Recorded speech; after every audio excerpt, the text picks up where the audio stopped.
disappear. If the lockdown alarm sounds,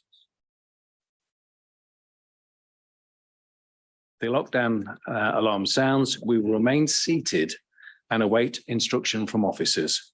We will adjourn the meeting until such time as it is safe to proceed. Do members have any questions about the way in which the meeting will be conducted this evening? And we've all done it before, so I would be surprised if we did. Clerk, do we have any apologies? Any been received?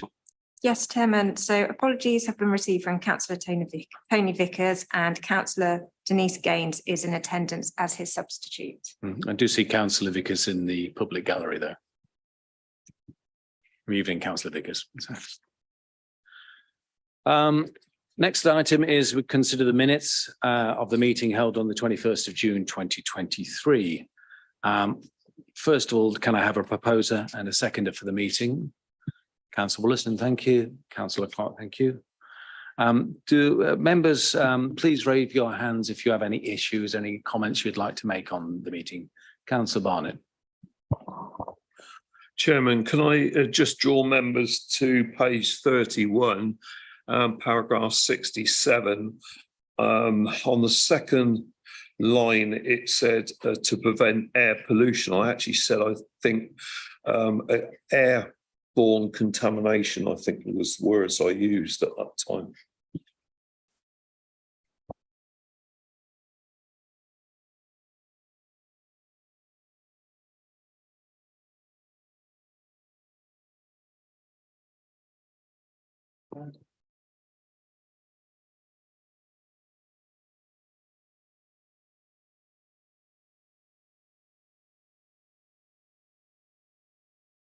Thank you very much. I'll twin my microphone off. Is there any other comments from any other members? Okay, well, with that one amendment, then I'm happy to sign them. Can I have a vote on that, please, that we're happy to accept it? Any abstentions? Any against? Did that in the wrong order, but never mind. Where do I sign it? There it is. Thank you. Later, if you like. Right. Now we have three items to consider this evening. The first one is currently down as the Institute for Animal Health, Compton. I'd like to move that to the end because we've got members of the public present, and therefore I'd like to bring those two agenda items forward so that we can take as little a time of the members' public time as possible. So if that's okay with everybody else, and there's no reason why not, that's what I'm going to do. Good. Right, that's what we're doing then. So in terms of the data or the information you've got in front of you, we are going to go straight to item, what's two? Yes, Heather, Councillor. Declarations of interest. Oh, thank you very much indeed, yes. Sorry. I'd like to declare an interest on item 3, which obviously is moving up the agenda now, yep. Juniper Rise at Ashmore Green. Prior to being elected a district councillor or a parish councillor in May, I actually objected to this application on the council website. I feel that I haven't predetermined the decision as it stands now, the documentation and everything, but in best practice and adhering to the code of conduct and for a transparency reason, I will speak as a parish councillor as I've been requested. I will speak as a ward member, but then I will leave the room and allow the committee to do their work. Okay. Thank you very much for that. Do we have any others? Councillor Willison. Yes, the architect on item was now 2, I suppose, Juniper Rise. Duncan Matheson, his practice A is in my ward, and I have used his practice to have a development of an outside building. But I don't think it affects my decision making on this. Okay, thank you. Councillor. Thank you, Chairman. Just like to say that I've been lobbied on item 2. And I can also declare that I have been lobbied by Audrey Group on item 2. Councillor Culver. Thank you, Chairman. The item that was going to be first relates to my ward. It's disappointing that I didn't have forewarning that we were going to change the order. So I'll let the member of the parish council who was going to speak know that I'll let her know later on what time we need her, so she doesn't have to sit through the whole meeting. Thank you. Indeed, I was making the decision based on people in the chamber, but thank you for that. I shall try and discuss it with you before next time. Is there any other declarations of interest, or are we okay to? Yes. I've been lobbied by one of the residents in Templeton. On which? On the, sorry, I beg pardon, on item 2. Item 2. Thank you very much. Okay, well, if that's done, I don't see anything else I'm supposed to say. So let's move on and to agenda 4, agenda item, which is, get the right one in front of me. Is that the right one? So bear with me one second. Inglewood House is next, isn't it? No.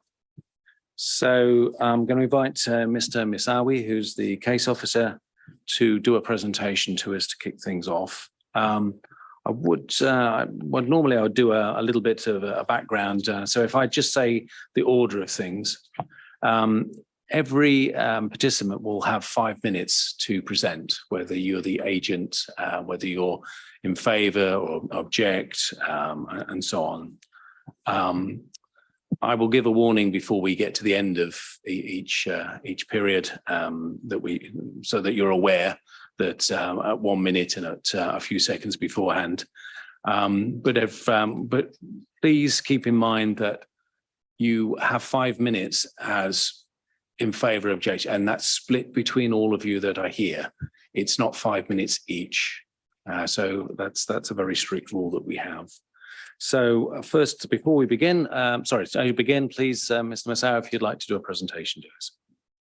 Thank you, Mr. Chairman, and good evening to everyone. I'll just share my screen.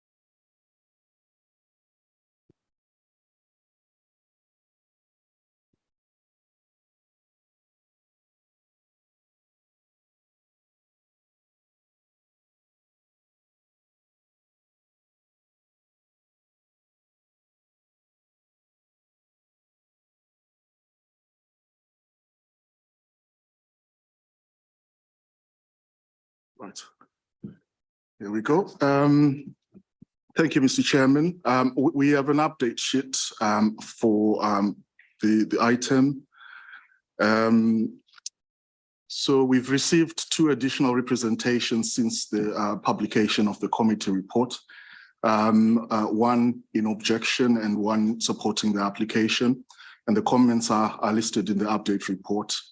The update report also addresses points raised by committee members at the site visits and in the chairman's briefing, including a commentary on the definition of extra care and clarification about what that extra care accommodation also includes retirement villages in terms of a planning practice guidance. The updates report also confirms that ecological reports supporting the application were sent to planning committee members on Monday. But these have been made available now. They're for public viewing on the website. We've also made a correction. We've removed condition 19, which appears to be a duplication, a landscaping condition. The submitted additional comments do not alter officer recommendation, which is for approval. Members, this application seeks full planning permission for the redevelopment of land within an existing walled garden to provide 22 additional extra care units of C2 accommodation and construction of a new pavilion as an extension to the Audley Inglewood care community. The proposal also includes landscaping, infrastructure and parking. The reason the item is before committee, it was called in by the ward member. In addition to that, it has also raised more than 10 letters of objection. The representation totals are listed on the screen.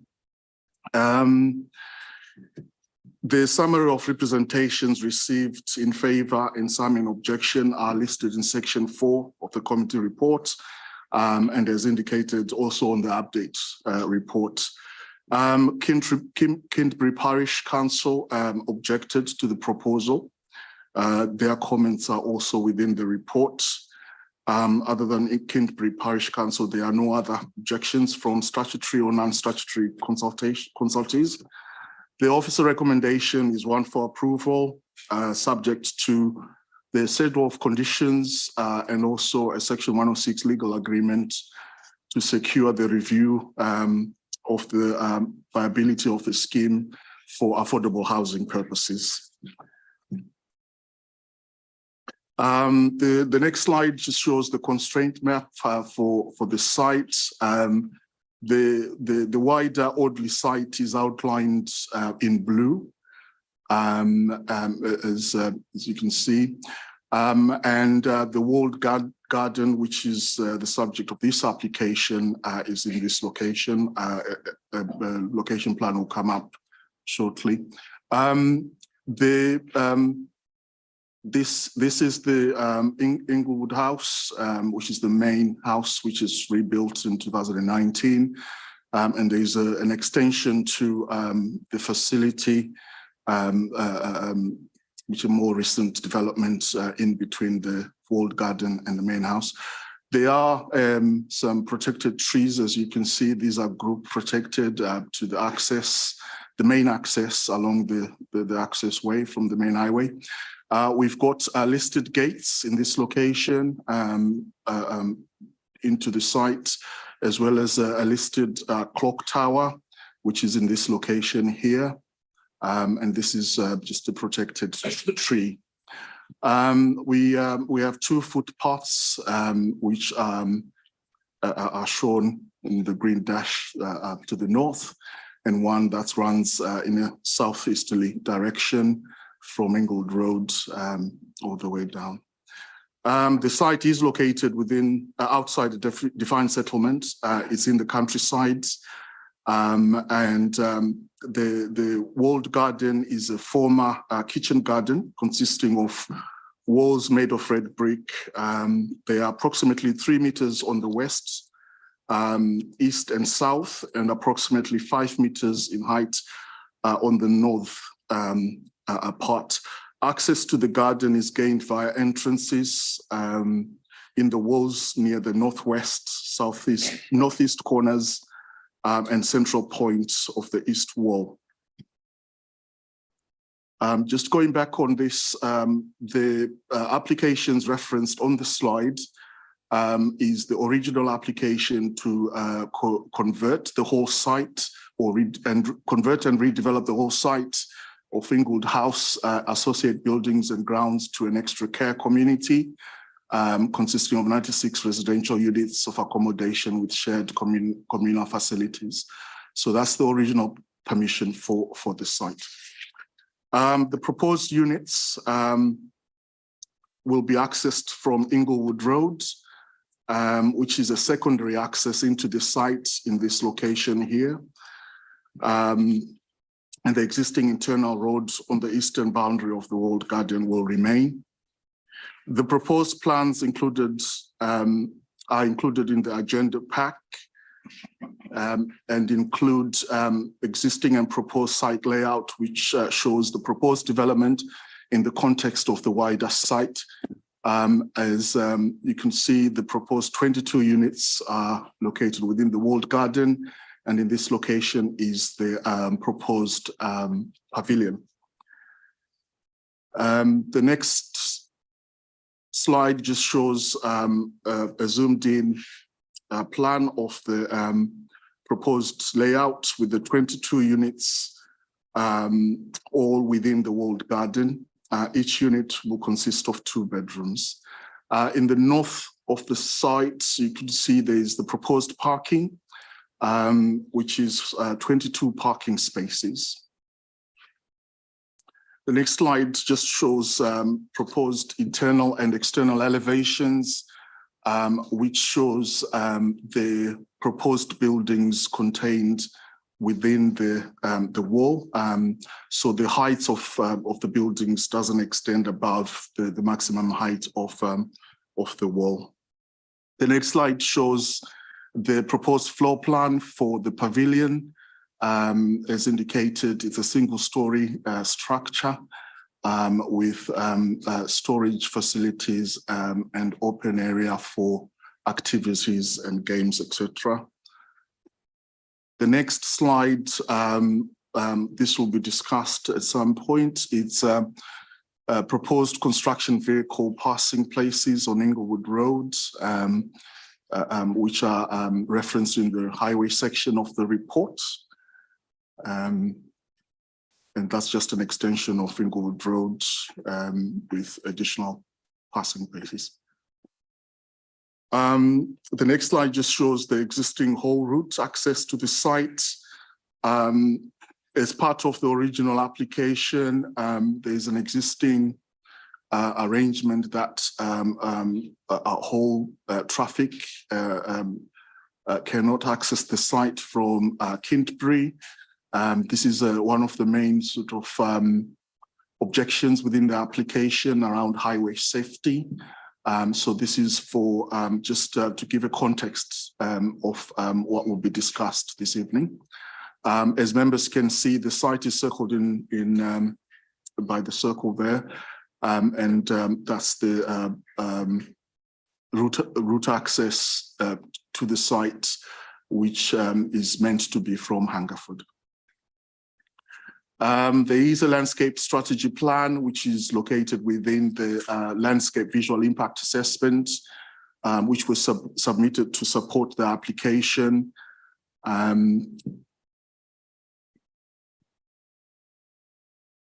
As indicated, members, the site is within the North Wessex Downs area of outstanding beauty in the countryside. Policy C1 of the Housing Site Allocation DBD outlines that there will be a presumption against new residential development outside of the settlement boundaries. As indicated in the description, the proposal is for a C2 use, which is a residential institution. Policy ADPP1 of the core strategy sets out the settlement hierarchy of the district and outlines that only appropriate limited development is to be allowed in the open countryside, focus on addressing identified needs and maintaining a strong rural economy. Policy ADPP5 is also relevant in terms of the North Wessex Downs AONB, which indicates that there will be appropriate and sustainable growth that conserves and enhances the special landscape qualities.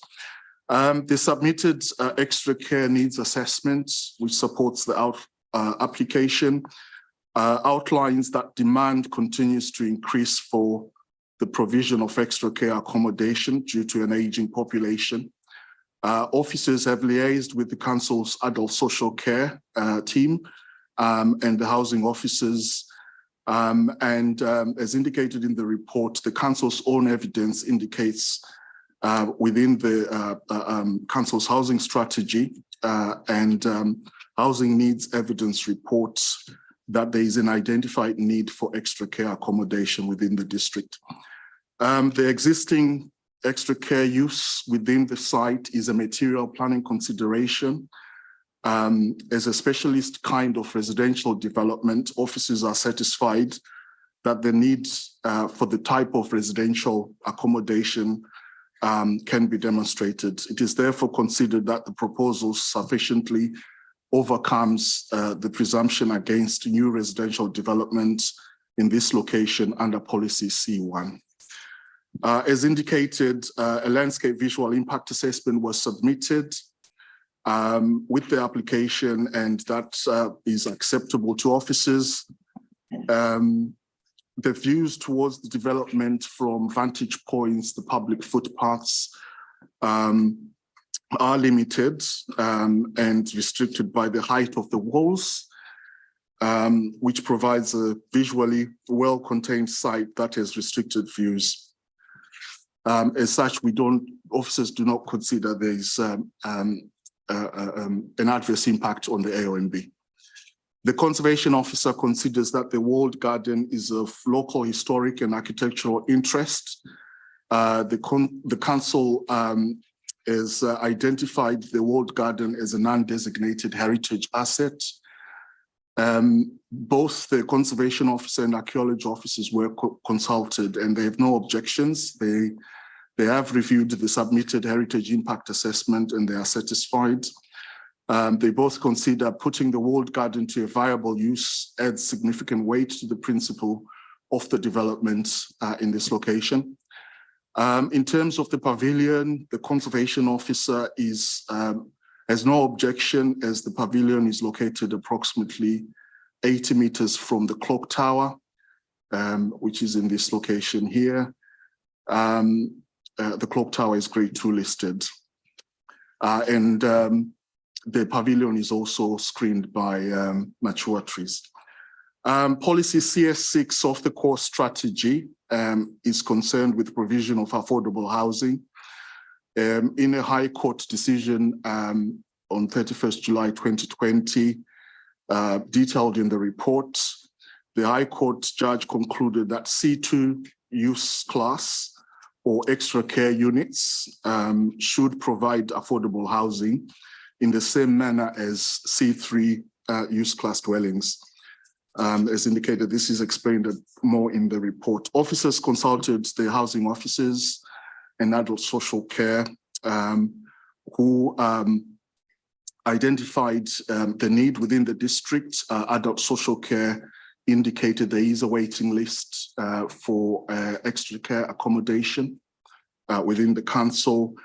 Due to the sites being privately owned, both housing officer and adult social care sought a financial contribution from the applicant in lieu of affordable housing provision. The applicant indicated via a viability report that they consider the scheme would be rendered unviable if they made a contribution. Officers instructed the council's viability consultant who reviewed the proposals. Initially, the first review indicated that the scheme would remain viable if the applicant submitted or made a financial contribution to the council. However, the applicant sought clarification on some of the assessment figures, build costs, etc. Our senior planning managers agreed that they could liaise with our consultants to reach a common ground, which they did.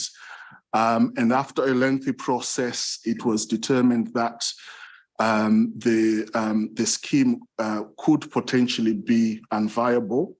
However, our consultant recommended that we put a mechanism in place that allows for to revisit the viability once the project has been completed, so we can look at actual build costs and sales figures, etc.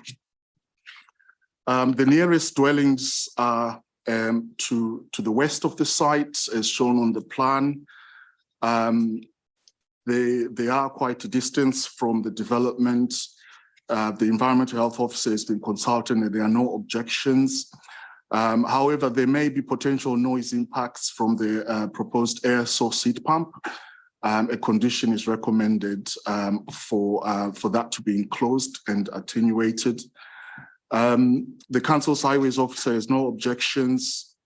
There were concerns regarding construction traffic with the requirement, as indicated earlier, that the whole route avoids Kintbury. This has been an ongoing issue, but after discussions and site meetings, the highway officer is content with the proposed passing places. A condition is attached for submission of additional details regarding surface water drainage measures. In terms of ecology, the amended biodiversity net gain report has been reviewed and is considered acceptable by the council's ecologists. In terms of trees, significant boundary tree cover will remain on the site, and there are no protected trees or trees of a high category that are being removed. In addition, the proposed landscape strategy proposes new planting, which is considered acceptable. Regarding sustainability, officers consider that attaching a condition requiring the proposed development to achieve BREEAM excellence rating for the pavilion is reasonable and necessary, and that's recommended within the list of conditions. The assessment of energy and sustainability matters was moved to building regulations for residential developments. This is when the Code for Sustainable Homes was removed from planning policy. Notwithstanding, the applicant has submitted a sustainability statement which proposes the use of air source heat pump as the main energy source. Also included is a solar power system which will be installed and fixed on the flat roof of each unit. And the air source heat pump will be powered by the proposed solar power system. This is considered to be to provide a more efficient and low carbon emission solution for the scheme. I'll now just go through quickly some site photographs just to remind members. This is a view of the site access off Inglewood Road, which is the access to the site. A view of the existing garden wall viewed from the north. An existing garden wall, again viewed from below, with a lean-to building on the north elevation. This is another view of the garden wall viewed from the west, with another lean-to building on that western elevation. Again, the garden wall. This is the vegetation to the west of the site, which is in between the development site and the properties that are located to the west, neighboring properties. This is just a view of the public rights-of-way footpath on the southern boundary. So we've gone round now. We are on the eastern side of the garden wall. As you can see, there's an existing residence car park on the site, and some existing trees within the walled garden and also outside. Again, the eastern wall showing some existing trees and within the walled garden and also outside. This image just shows the existing graveyard outside the garden wall to the east, which is unaffected by the proposal. An example of an existing opening into the garden wall. The next slide just shows an indication of the overgrown vegetation within the garden wall itself. The next slide shows the view of the existing cricket pitch with the existing development beyond the trees to the right, and the pavilion is proposed in this location. Again, the existing development within the site with residence car park. And again, an example of the residence car park, the existing residence car park. That's the end of the presentation. Thank you, Mr. Chairman. Thank you. Mr. Dowding, could you take over, please? Thank you, Mr. Chairman. All I was going to say was that we spent a considerable amount of time looking at the lay-by and passing by situation along the roads. to ensure that construction traffic can safely get to the site and deliver the materials required. And also I have checked the accident record along the road, because I see there are concerns about the safety, and there doesn't appear to be any recorded accidents in the last 5 years, personal injury accidents along there at all. Thank you. Okay. So we're going to move on to the next portion of the meeting, where we have various people have their 5 minutes to speak. So as to just repeat what I said before, you only get 5 minutes each. We have the parish council to speak, then the objectors, the applicant agent. I guess we've got nobody in support here this evening. So objectors, applicant, agent, ward member, and then we will go into the next section, which is further clarification. Now, when you speak, please stay at the microphone after your 5 minutes, because members may likely ask questions of clarification from what you have said during that particular point. So first up, I have down as Richard Smalley by Zoom. Is that correct? Certainly someone's name's come up, so that must be good. Yeah. Hi, can you hear me okay? Yes, thank you, Mr. Smalley.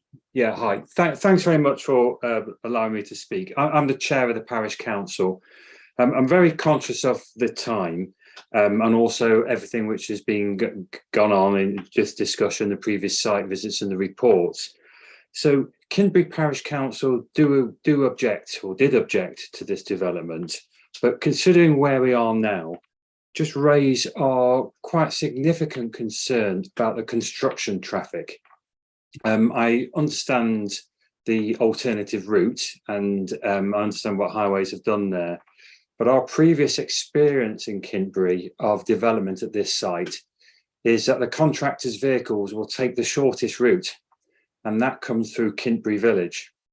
It's probably a wider route as well, much of it, than the alternative route. So our objections at the moment, or our concern, which we'd like addressing if possible, is how the construction route, the alternative route, will be enforced to prevent the quite, risks of traffic holdups and snarls up in Kintbury village. So that's our main concern at the moment. Thank you. Well, obviously well within your 5 minutes. Members, does anybody have any question of the parish council related to what they said? Yes, Councillor. Thank you, Chairman. Thank you, Mr. Councillor Smalley. And thank you for your very brief presentation. You're roundly on the construction traffic management. Does that, by implication, suggest that you think the other concerns that the parish council have been overcome? Is that a fair question, Chairman? Or I know it's a little bit of a stretch, but that's if he hasn't said rather than what he has. In answer, no, I think to a degree they've been overcome. I think that's fair, but I'm sort of pragmatic enough to understand that all this process which has been gone through are objections which rather than me reiterate them, and they have been sort of dealt with and addressed by the process.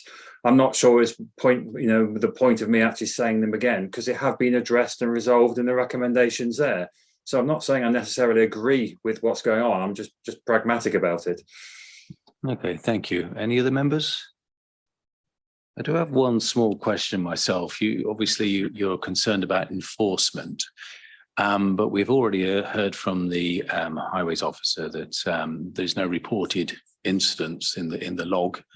Do you want to expand on an incident that is noteworthy, or? Well, the highways talking about there's no reported incidents on the alternative route, which comes via Hungerford down those narrow country lanes. So that's where there's no incidents, and that's fine. I can't comment on that. I don't know. The parish council's remaining concern, is that contractors in particularly large vehicles won't follow that route. They'll go the quickest route from the A4, A34, which takes them through Kintbury village. And we have weekly occurrences in the village where even the local bus can't get through the high street because it's a narrow high street with some pinch points on the junction, on various junctions, particularly the crossroads, and parked cars. So we have a fear that if the alternative route isn't utilised by contractors' vehicles, we'll see the snarls up and the traffic issues in Kintbury itself. So what our concern is how is the alternative route going to be enforced to be used by contractors' vehicles? Okay, thank you very much. But unless I misheard you, you're saying that there is an issue on that route regularly anyway. Is that correct? Not to my knowledge, no. If I was being very selfish as a Kintbury resident, I would say, well, if the vehicles are going to go the alternative route proposed by the developer and supported by the highways officer, that does take some pressure off Kintbury during the construction phase.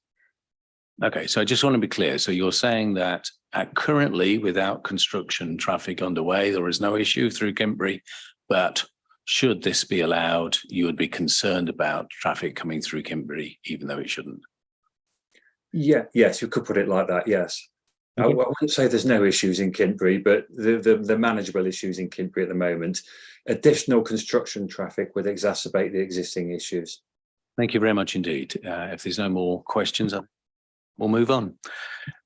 Next I have down is objectors. I have a Mr. Michael Guest from the Inglewood Owners Association, also by Zoom. Mr. Guest is just on his way through into the Zoom room. Okay, thank you. We'll just wait for him to join us on Zoom.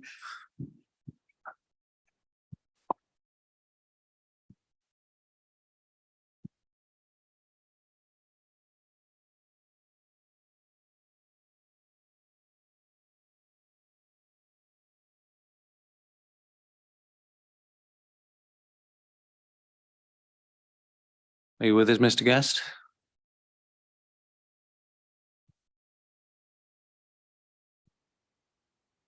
Hello, Mr. Guest. Hello. Oh, okay, fine. We can hear you at last. Apologies for that. Apologies for that, Chair. The technology is a little beyond me. No worries at all. Are you ready to start? You know, you have 5 minutes. There's no other. Yes. Good evening, all. So just sorry, is there any chance you could turn your camera on? I need assistance with the technology. Okay. You should, if you're on Zoom, if you look down the bottom left. Can you see me now? Yes, we can. Thank you very much indeed. Right. Sorry about that. Right. I am chair of the Owners Association here at Inglewood. And the committee have just carried out a survey of residents to assess their attitude to this project. Of the survey questionnaires sent out, we had a 60% return, which is quite reasonable. And the voting was as follows. 6 votes in favour, 6 votes against, 6 votes with no opinion, and 45 votes against. They were invited to tell us their main reason for objection. And these reasons were as follows. 32 objected on the grounds of concerns about traffic during and after construction. 11 objected on the grounds that the ecological system would be adversely affected. And 24 objected for what are described as local reasons. And I'd just like to expand on that. The principal local reason is that this is not a care community as the residents understand it. To come and live in Inglewood, you are required to be capable of independent living. And whereas everybody over time can deteriorate, at the time of entry, they must be capable of independent living. Care is provided if required. There is emergency care on site all the time, but routine and more extensive care can be obtained on request up to a certain limit. The second reason for a concern locally is whether or not the parent companies at Audley will resource the additional facilities adequately to ensure that the service level is maintained. And the third legal reason is to concern that the cost of construction does not interfere with the available money for maintenance and operation. That is a summary of the survey we've completed, and it was finished last Friday. Anything else you'd like to add, or? That's it. Thank you very much indeed. So members, Councillor Culver, sorry. Thank you very much, Chairman. Thank you for joining us this evening to speak to the committee. Could you expand upon your concerns regarding the traffic, please? Why do you think it might make things worse? Well, the entrance to the site at the top end is basically a blind entrance. Visibility is extremely poor coming out of the site into what we refer to as Templeton Road. And contrary to the traffic spokesman, there has indeed been an accident between the top entrance and the bottom entrance, in which a van, in fact, overturned on top of a car. As you will understand, most of us are not in our first youth, and albeit very careful drivers, but we are concerned that the increase, another 22 vehicles, will overload this part of the road. May I ask a supplementary, please, Chairman? What's the typical number of parking spaces you've got for your properties at the moment? 156, I gather. But how many per property? Sorry, Caroline Culver is not. And how is that related to what was? Well, because of the traffic concern about the amount of traffic increase there might be. I'm just wondering how the parking that's being proposed for this new development might compare to the parking that's available to the current residents. Well, the provision is that each accommodation is normally provided with one parking space, and in addition, there's substantial parking for visitors. Okay, thank you very much. Members, any other member questions? Yes, Councillor Gaines. Could I ask you, Mr. Guest, can you hear that okay? Yes, I can. How you carried out that survey, was it by a questionnaire? Was it actually lobbying some of your residents? How was it actually carried out? It was carried out by a questionnaire. The questionnaire was mailed to each resident. Each questionnaire was numbered, and the returns were anonymous unless the returnee decided to sign it. The total returns were collated by the Owners Association Secretary to make sure there was no duplication, and no, there was no lobbying as far as I'm aware. Thank you. Any other members who wish to ask a question? No, well, thank you very much for your time, Mr. You're very welcome. Thank you. Okay, next I have on my list is Matthew Nicholson, who is the applicant. I believe you're in person. Oh, there you go. And Nick Sanderson, who is attending by Zoom but not speaking apparently. So, what? Sorry, is Nick Sanderson here or? Right, okay, thank you. So if you'd like to come to the podium, please. Yeah. You're gonna obviously understand 5 minutes and yeah, there you go. Pardon? You can.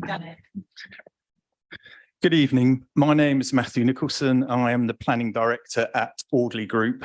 Audley is an experienced and award-winning owner and operator of 16 extra care communities, with a further 3 in development, many of which have important historic listed buildings at their focal heart. We have a fantastic track record of sensitively restoring historic buildings and their landscape grounds, and we take great pride in becoming their long-term custodians. For those who are not familiar with our villages, we provide independent living for older people with care available as and when they need it. Our villages have a range of facilities, including bar, bistro, restaurant, gym, and other wellbeing facilities. We have an on-site orderly care team who are available to provide care 24 hours a day. To articulate this point, over the last 12 months, we have provided over 10,000 hours of care-related activity to our owners at Inglewood. The application before you this evening will sensitively repurpose, reuse and restore the wall garden to create 22 two-bedroom extra care units as an extension to the already successful Inglewood Extra Care Village, which will contribute towards both a national and local need as confirmed by your housing officers. The proposal also includes a pavilion building within the corner of the cricket pitch, which will essentially be a multi-purpose space for all owners to use for a range of activities. The proposal has been sensitively designed to respect the history of the wall garden, which is a non-designated heritage asset, and to reflect its location within an area of outstanding natural beauty. The wall garden is between 3 and 5 metres in height, and the proposed units within it will be slightly lower, so cannot be seen from the outside, thereby minimising their impact on the AONB. A new landscape garden will be created within the central area of the wall garden and would be equivalent to the size of half a football pitch and can be enjoyed by both new and existing owners. The carefully designed landscape garden will retain trees and hedges and introduce new trees, flora and fauna to encourage existing and new habitats, thereby achieving a biodiversity net gain. There will also be tree planting outside the wall garden.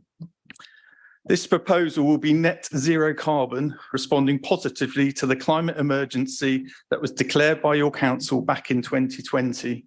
It will be built by modern methods of construction to the highest environmental standards, with its energy generated through sustainable measures, including photovoltaics and air source heat pumps. The proposal will provide 22 car parking spaces outside the wall garden. Not all our owners bring cars when they come to live with us. Around 70% own a car and have a car at the village at this time. And so we're confident that 22 spaces will be more than sufficient, creating limited traffic movements as ratified by your highway officers. We've also submitted a travel plan which promotes other sustainable forms of travel to and from the site. Staying with highways, we have worked closely with your highway officers to ensure that disruption is minimised during construction. We have submitted details of the proposed haul route, which avoids Kidbury, and we've also submitted plans to demonstrate how a series of safe passing bays can be created from the site to Ink Pen Road, both of which have been endorsed by your highway officer. And I would say, if this is approved tonight, there will be a construction management plan, or there is a condition which we would need to work through in consultation with our owners, and thereby a condition which can be enforced against. Myself and the construction director at Audley weren't here when it was built 13 years ago, and we absolutely have committed to the owners to work with them and ensure that the construction management plan is adhered to. We also, in summary, 1 minute to go. Considered that multiple benefits will flow from this proposal, including meeting a pressing need for extra care accommodation within the district, a development that will repurpose, reuse and restore the wall garden, which is a non-designated heritage asset, a highly sustainable net zero carbon development that will positively respond to its AONB setting, a development that will enhance ecology and result in biodiversity net gain by creating a new landscape garden, and the creation of a pavilion building as a multi-purpose space for our owners. A development that will create minimal transport movements and where alternative modes of transport will be promoted through a travel plan, and the creation of additional full and part-time jobs. I hope that members will be able to support the application this evening, and thank you for your time. Thank you very much. Spot on, I think. Councillor Barnett. Thank you, Chairman. Thanks for the presentation, Mr. Nicholson. You mentioned about restoring the wall garden, and that's obviously what I'm going to latch on to.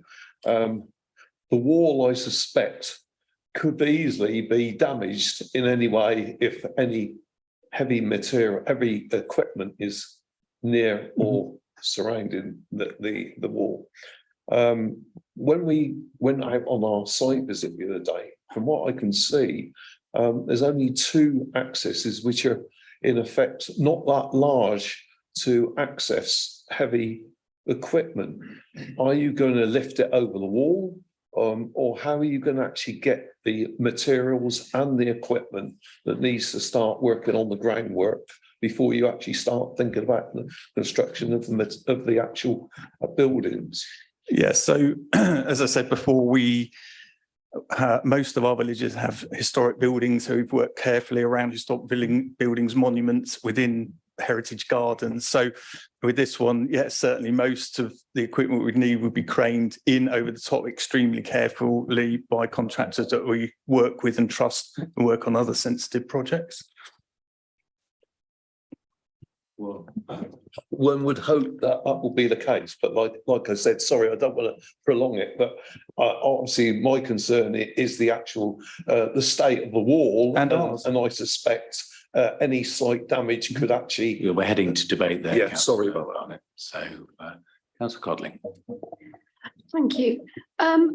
One of the concerns that appeared to be from the Owners Association was that the residents that will be coming into those new units, are they going to be higher needs residents? Because the way he... Sorry, Councillor Codling, that's I don't recall the presentation including that information. So we're supposed to see clarity on what was said by the... I thought that was what the Residents Association... Yeah, but that was a previous speaker, not this speaker.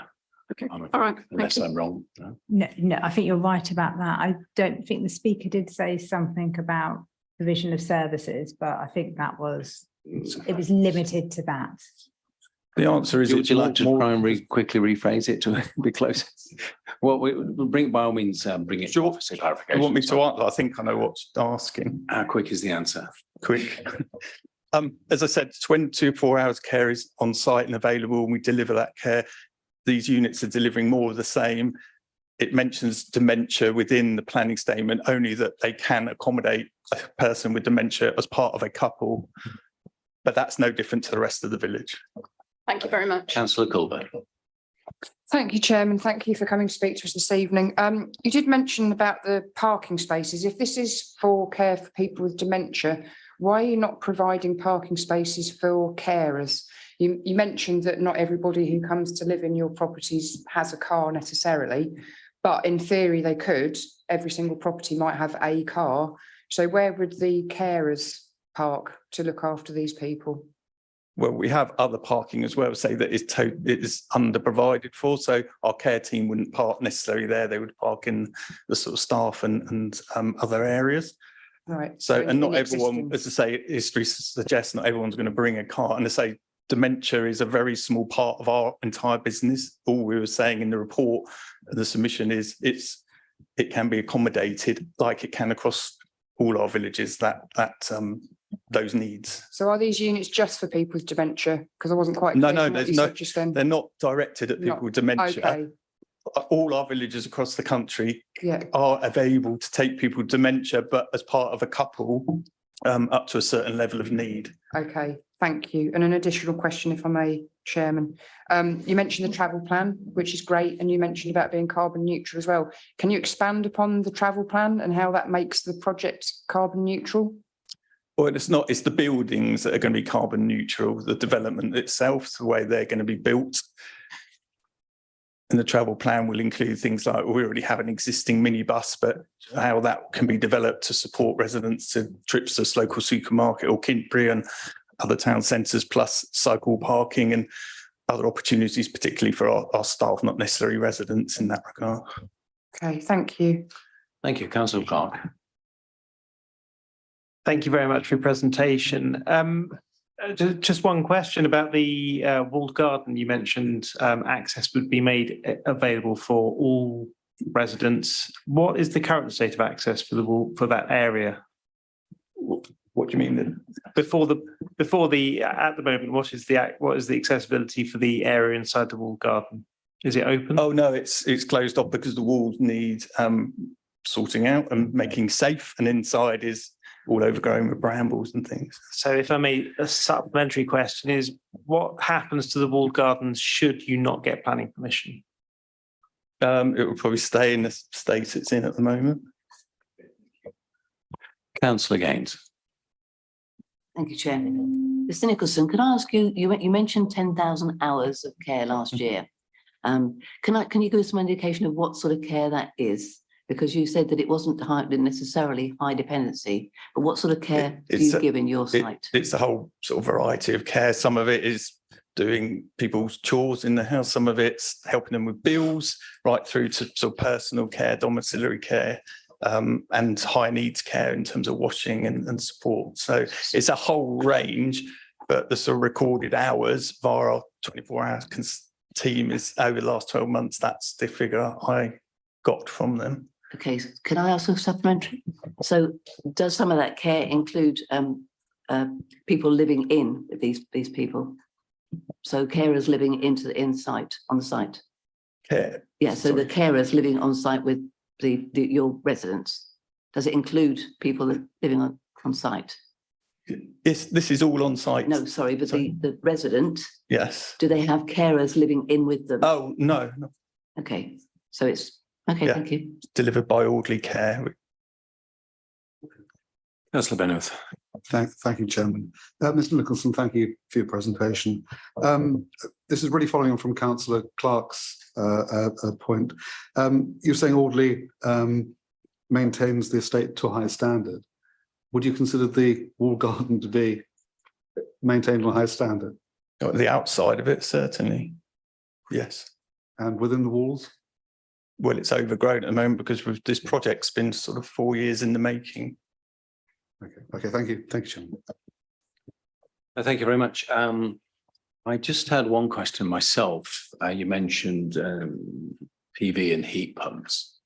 Are you really suggesting that the photovoltaic cells can support the heat pumps? Yeah. All day and all night? Yes. Well, I haven't got the report. I'd have to read it, but yes, the whole. So is there some kind of storage of energy somewhere then, or? Pardon? Is there some kind of energy storage then? Because the sun only shines in the daytime and the heating's needed at night normally. So yeah, I'm just trying to figure out. I can't remember the detail, but normally you'd have battery storage as part of that. So does this I'd have development to check. I have to check. Oh, okay. But maybe the officers will know. Yeah, you mentioned the pavilion and you said multi-use. That generally is going to come under the commercial side rather than the residential because there's nobody living in it. What standard have you built that to, please? Well, that will be BREEAM excellent as the officer identified. So that's what we need to achieve. It needs to be a space in a lot of our villages, whilst we have communal spaces within our main building, we often have village halls, we call them. We've called this a pavilion because it's part of the cricket pitch where there once was probably a pavilion. So it's a multi-space, can be partitioned off for various bridge, whatever, cards, dominoes, whatever it might be. Lovely. And there's toilets there and etc. Well, thank you for your patience with this. That'll do this. Okay, thank you. Next, we're moving on to the ward members. I believe I have Councillor Tony Vickers in person, obviously, and two others from the ward are also with us.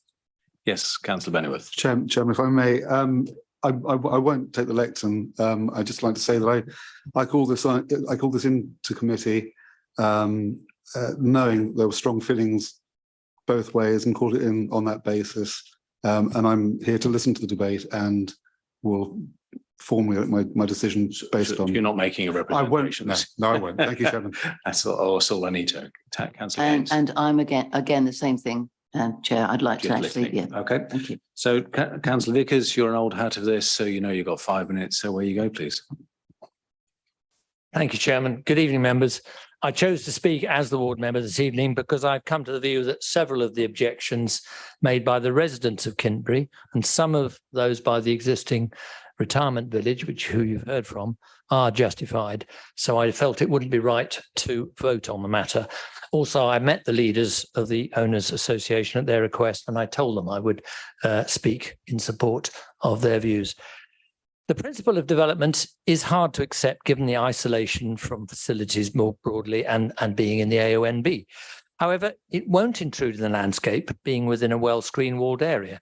And that principle was already established when Audley obtained their consent to convert Inglewood House in 2006, although policies in some respects have changed since then. I am, however, very unhappy that this applicant, which provides such homes only for the most wealthy 1% or less of the population in their several villages, are able to qualify for exemption from providing a commuted sum for affordable housing. This council has a desperate need to provide such homes, with care needs, hopefully, somewhere close to the comparable level as this for the bulk of their residents, elderly residents.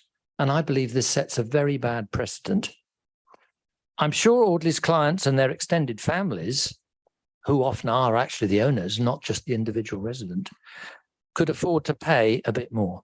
They operate in a very refined and exclusive market, and this council really shouldn't, in effect, be subsidising them. Although independent living does keep elderly people much more healthy than the average, I'm told by those who provide care locally and health services locally that the residents of Inglewood do impose a significant burden on the NHS and on public finances. The development will be liable to pay CIL, but the point of having to pay Section 106 still in the CIL era for affordable housing as a commuted sum here, accepting that it's unreasonable to provide it on this site, is to enable the council to acquire land in more sustainable locations for our far greater number of less well-off elderly local residents at affordable prices to them. So I do hope members will probe that aspect. Independent living does mean that residents are free to own, park, and of course use their cars on local roads. Some of them have EVs, no problem affording them probably. But the existing development doesn't have nearly enough charging points, nor does this extension. Now, our parking policy has for some years, since sometime after 2006, required all developments of houses to have at least one EV charge point per unit. Blocks of flats are exempt, but that's surely because we don't allow them in the countryside. This development falls far short of what is needed already and is not future-proof in that respect. So please, members, insist on more EV charging points if this is to be approved. Residents have been seen on mobility scooters independently trundling up the Templeton Road to Kintbury and back. In Newbury or Hungerford, it wouldn't be a problem. You've got footways, you've got lit streets. But in these narrow, unlit, potholed lanes, it is hazardous for all. The development generates probably 90% of all traffic using Templeton Road, which has no properly surfaced passing places. So I'm glad this has been largely put right for some of the route towards Hungerford. And that will help during the construction phase. But this is the narrowest and most bendy route connecting Inglewood to the main highway network. It's not just needed as a haul route, it will be needed ever after. And we need more of these passing bays and to ensure good visibility for cars with low down drivers and not just haulier drivers. I absolutely agree that the route through Kintbury shouldn't be used for large vehicles during construction, but I don't believe you can impose a condition that cannot be enforced. And we've heard that it isn't being enforced, and I put to you that it can't be enforced, and it's therefore not a justifiable position. Again, it's not just the construction traffic. I tailed a large delivery lorry delivering food supplies all the way from the centre of Kintbury village. It appeared to have come from Andover via back lanes in that direction. And it was travelling, and as it does this almost every day, to deliver to this establishment. Over 90% of the residents of Templeton Road, and most of those needing to work there, including in that total, the stud further down the road, and the many residents and visitors that you get far more visitors to this type of development, to your house or mine, they account for most of the traffic. 10 seconds. So those are my two main reasons to object. This isn't a normal C2 development. Owners can rent to others over 55. I think we need to look at this as a special case. We're always told that, aren't we, members? Thank you very much, Councillor Vickers. Members, any questions of Councillor Vickers? Please stay at the lectern for a moment, please, Councillor Vickers. No? No takers? Oh, well, got off easy. Thank you very much. So we're now going to invite members to ask questions of clarification of the officers. So who'd like to kick that off? Any questions for the office? Councillor Gaines. Thank you, Chair.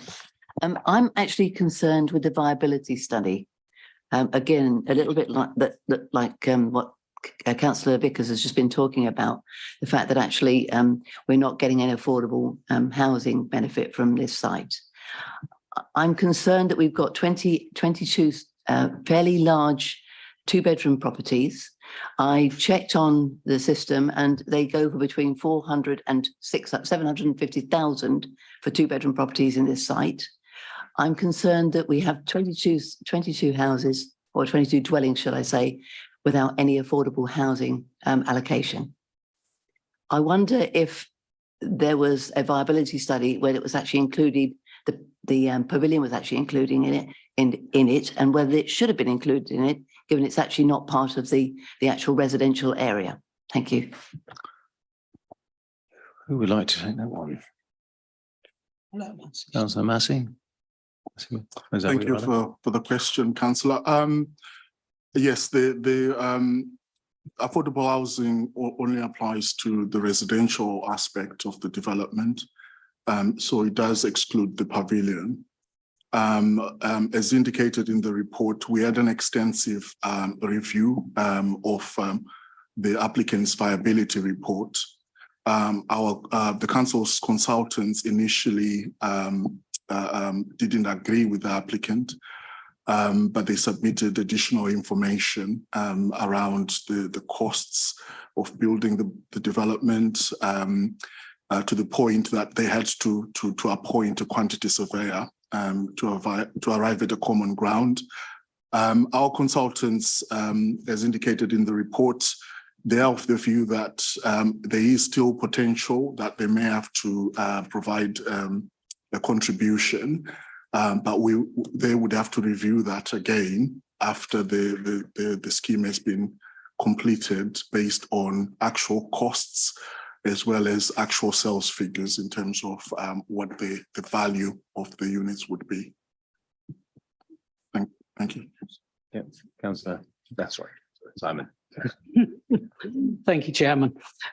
Members, it's important in considering the issue of viability that members keep in mind that the viability of a development in relation to affordable housing provision is made a provision of the national legislation and guidance. So in this respect, the NPPF sets out that it is a material consideration in terms of considering what level of affordable housing should be provided.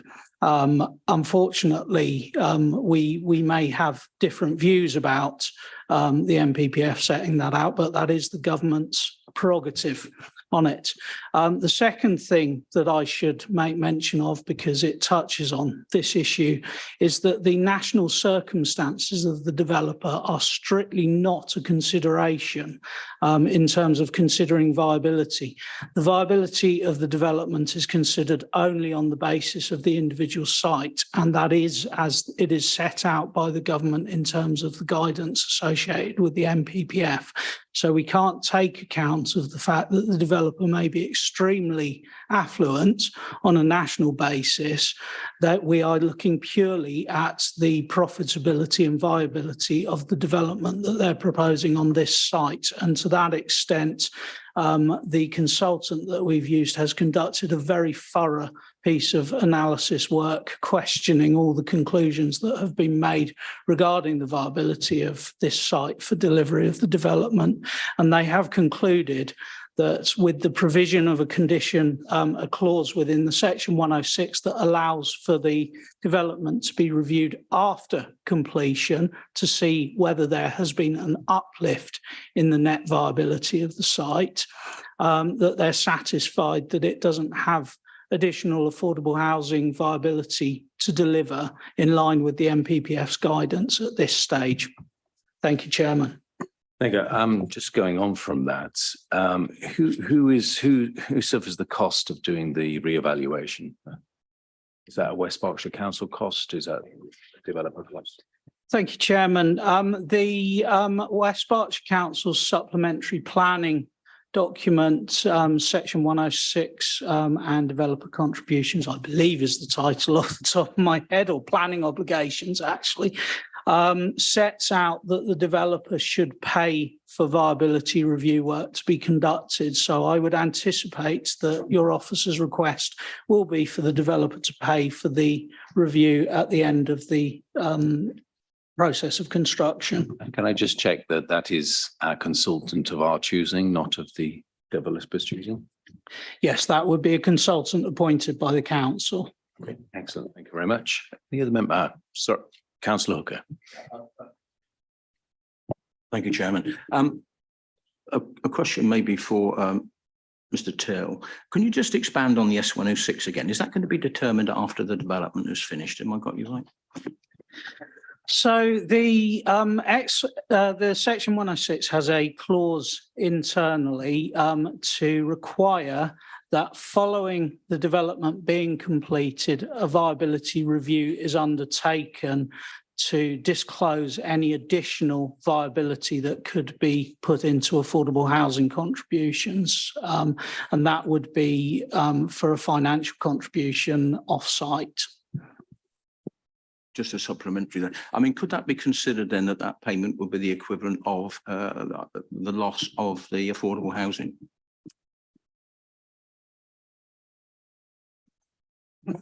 I'm sorry, I'm struggling to. So the viability review would identify any uplift since the original viability consideration.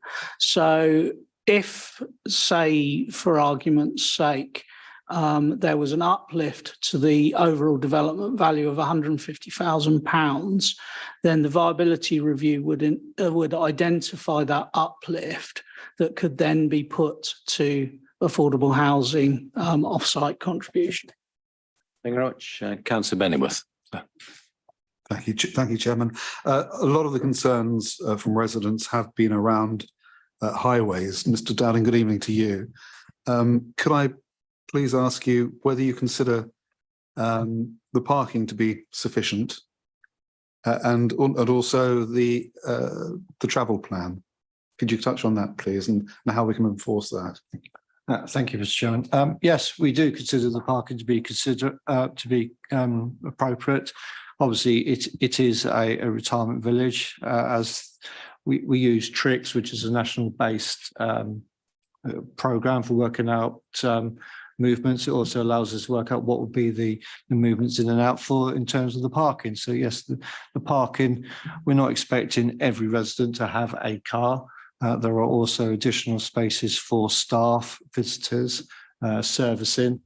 So yes, the parking provision is ample, and of course they've already had several years of operation with a car park, so themselves will actually know what they need as well.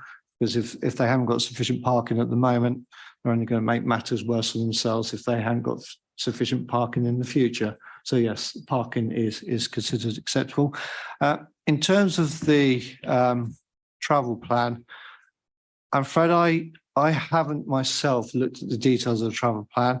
I can only guess that colleagues have looked at it and based upon previous travel plans that have been on that site, which again have been proven over the years, because there is that site is an ongoing site which is developing further. We are aware that they do have their minibuses. They do offer taxis do appear there. So I don't think the travel plan is a major concern at all at that site. They have to also accept that because they are remote from Hungerford and other larger towns, obviously Kimpbury is quite an important shopping area, but it's not one of the largest in the areas, that they have to meet the needs of their residents, otherwise their residents will move away. That they are a business that needs to ensure that their residents are happy and keep paying their bills. So yes, I am convinced that the travel plan will be appropriate. Please carry on. Sorry, Chairman, if only one more, and I think this is to be directed to Mr. Masiwa. It concerns the charging points. Councillor Vickers brought up the rather thin number of charging points that are proposed. Would you like to comment on that, please? Thank you, Councillor Pennyworth. Yes, the proposal, the parking put forward is for 22 parking spaces, and 3 of those will have EV charging points. The highways officers were happy with that arrangement, and as explained in the report, the existing sites parking that they have, not all parking has the electric vehicle charging points. So the 3 proposed were considered to be sufficient for the number of units. I hope that covers it. No, that's fine. Thank you very much, Mr. Messina. Sorry, Councillor Culver. Thank you, Chairman. I've got 3 or 4 questions, if I may. In paragraph 6.7, officers, we talk about how the fact that these units are going to be for dementia care satisfies us that it's acceptable for development to take place in the A and B in a previously undeveloped land. But we've heard from the applicant this evening that they're not all going to be for dementia care. So are we satisfied that we've got the correct information we need to make that judgment that this is acceptable in an area that's not previously been developed because it's providing a particular kind of accommodation? And correct me if I'm wrong, I can't find any documents that show what these units are actually going to look like. One of the shortages that we've got, which we know about, is the lack of adapted accommodation. So do we know, is this accommodation going to be adapted for people who need to use wheelchairs, special bathrooms and so on and so forth? Are we absolutely satisfied that this is going to provide accommodation that overcomes our concern about the fact that it's on previously undeveloped land?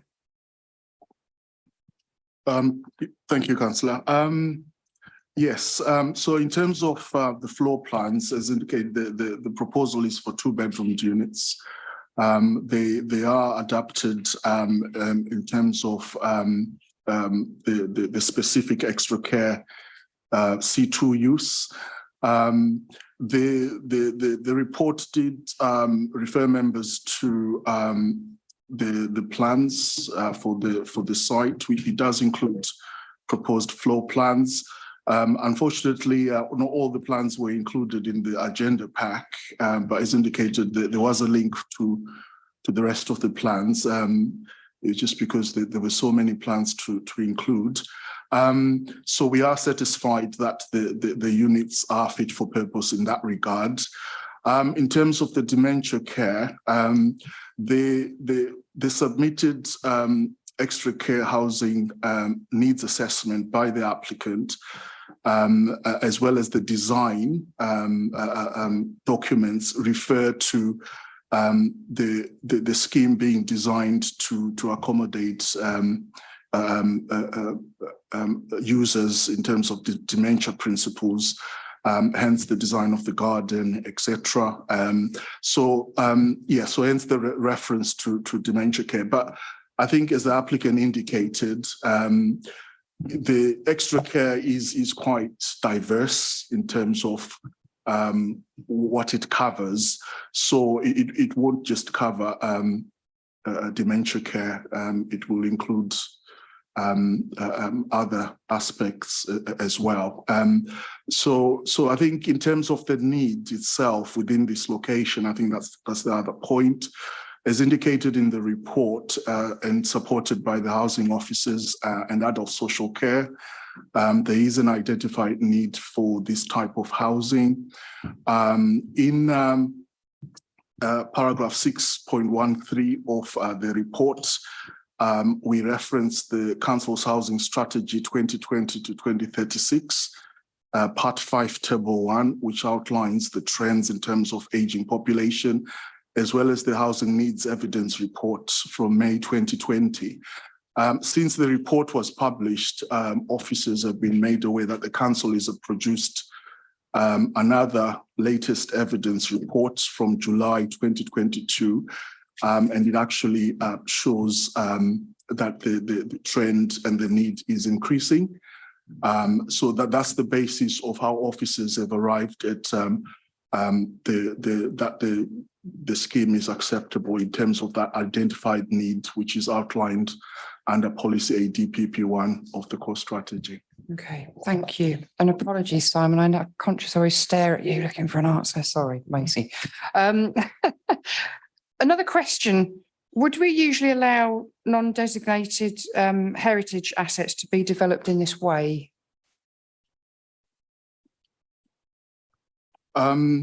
Thank you for the question. Yes, we would. The important aspect in terms of the NPPF is to ensure that there is a viable use which conserves the heritage assets and ensures its future.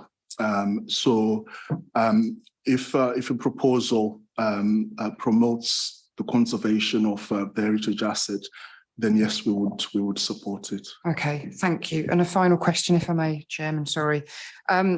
Thank you to officers for making the ecology reports available to us tonight. I've got some concerns. I don't know if now's the right time to mention it, or maybe when we discuss conditions, just regarding some of the elements of the report about badgers and the artificial set and also the buffer zones. Because my understanding is that we are supposed to have a 30-metre buffer zone for a badger set. And we've heard from the applicant tonight that a crane would probably be used to bring in materials and so on. So I just want to make sure that when we come to a planning condition, that's absolutely battened down. So is there actually a question for an officer Yeah, there? so I mean, I don't know if officers want to comment on that, whether they're happy for us to take that at the point where we discuss planning conditions, just to make sure that we've got the detail of that battened down. And then just about, are officers happy about the biodiversity net gain? Because one of the documents that we were sent by email a couple of days ago says that the net gain would be 0.49%, which seems very, very low considering our obligation is to aim for 10%. 0.49 for habitat, and I think 5 point something for hedgerows, which seems to me very, very low. I'm conscious that we did look on site at the scrubland inside of the walled garden. And I think sometimes scrub is seen as just, unsightly and a bit of a mess that needs ripping out. Could I just ask you to pause, because we're starting to be more debate. Let's see if we can get some of the question answered first. Yeah. Right. Thank you, Chairman. If I can come back in terms of the concerns regarding the badger set in particular. Members, you'll note from the agenda that there are conditions recommended, I believe, in terms of a construction, ecological, environmental management plan, and also a badger set licensing condition. So the safety in respect of the badger set is, in your officer's view, covered under the requirements of those conditions. And in actual fact, the licensing requirement would take that out to the proper third party authority, Natural England, in order to conduct the licensing of the works. I'll turn to Massey for comments in respect of the biodiversity net gain aspect. Thank you for the question. Obviously, not being an ecologist myself, but in the documents that we sent to members, all of which are now available on the public website after advice from senior managers, the ecologist was satisfied with the biodiversity net gain, that the metric used. In the report, it does mention as well that the net gain doesn't cover non-tangibles, things like bat boxes, the new badger set, and its location, etc. You probably would have noticed from the ecology officer's report comments that they have agreed on enhancement locations for these habitats. So overall, the ecologist considers that the habitats, the net gain in habitats is sufficient, as well as the hedging as well. So without obviously getting in quite technical, we can only go with their technical expertise on these matters. Okay, thanks, gentlemen. Thank you. We're into round two by looks at Councillor Gaines. Thank you, Chair. I'm going to declare an interest because obviously it's through Hungerford, but I'm just interested to see the route that's being taken for the haulage traffic. It shows that it's going through the centre of Hungerford and then over the common. Do we know whether, I appreciate that Hungerford Town Council didn't have to be a statutory consultee, but it would have been nice to see something that they'd actually been advised of this change, because it's going to be quite a big... Is that a question or a comment? Okay, have Hungerford Town Council been advised that the construction and haulage will go through Hungerford Town? Mr. Dowding, I assume that's you. I'm afraid it's not me, no. I can answer that, Mr. Chairman. No, I mean, the answer to that is they haven't, just because of where the site's located. They're not an adjacent parish, if you like, but or town council. Yeah, so they wouldn't be consulted just because of the distance ordinarily. They are an adjacent parish, and it does go through their main thoroughfare. It's going through the high street in Hungerford and then going across the common. Are we saying that there's a consultation been missed here, Mr. Zawi? I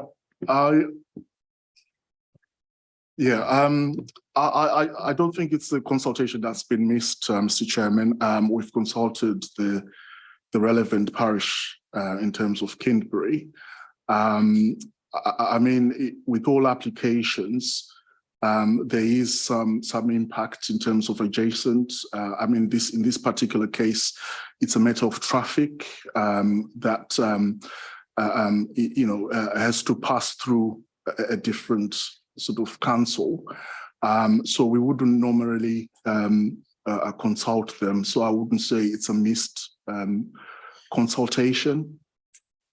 I just want to check, Mr. Till, there's no statutory requirement on us to have done a consultation with Hungerford, even though this is the same route that's been used for previous construction traffic. Chairman, I can confirm there is no statutory duty of consultation to Hungerford as adjacent parish council in terms of this planning application.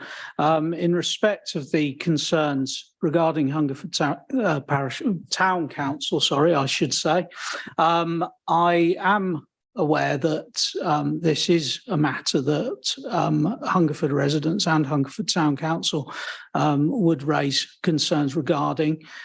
This isn't a development that has been a closely kept secret in any respect. It's been quite publicly reacted to.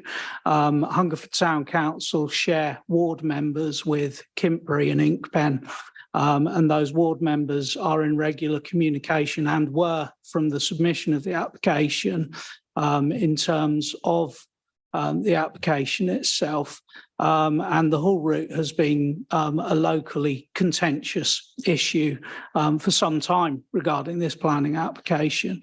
While I appreciate that there may be ill feeling towards the local planning authority that we haven't made consultation to Hungerford Town Council, I wouldn't suggest that there hasn't been the opportunity for Hungerford Town Council to input into this process if they had an interest in that whole route.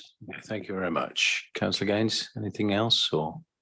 No, that's all, Chairman. Thank you. Lovely. And I have a final from Councillor Booker. Yes, assuming you I do apologise. Did two more people raise their hands to apologise? In that case, Councillor Clark, you haven't spoken yet, so. Thank you, Chair. Simon, thank you very much for your clarification on the section 106 and how that works with regards to uplift of the value of the site. Massey, I suppose the question is, how long is the duration of the build for this project? And secondly, is that when we find out what the uplift on the value following construction is? Yes, thank you for the question. Yes, the answer to the second part of the question is yes. Once the development is complete, so we're likely to negotiate a trigger of prior to occupation. They have to submit the viability report, which will take into account all the actual build costs and sales figures, which will be reviewed by our consultants. The first question, could you repeat that, please? Sure. How long is it going to take to build? Oh, yes, that's right. Thank you. So the planning permission, once they've commenced, it will discharged all the conditions, etc., and they can commence development. It remains extant until they complete it. So it will be up to the developer at that point to obviously work to completion. I hope that answers it. Chairman, thank you. Just to provide a little bit of clarity, although the detailed terms of the Section 106 are yet to be negotiated, we would usually look to apply a clause requiring the trigger for a viability review at the sale of a certain number of units on the site.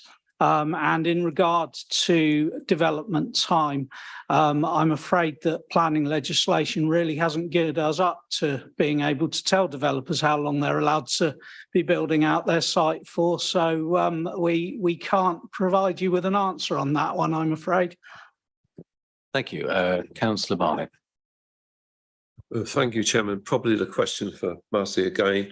I'm sorry to whittle on about this wall again, but I know we've been discussing about the scrubland inside and outside. My concern is the actual state of the buildings abutting the wall, and can we condition the applicant to actually either repair, replace, or dismantle what is really derelict abutments to the wall?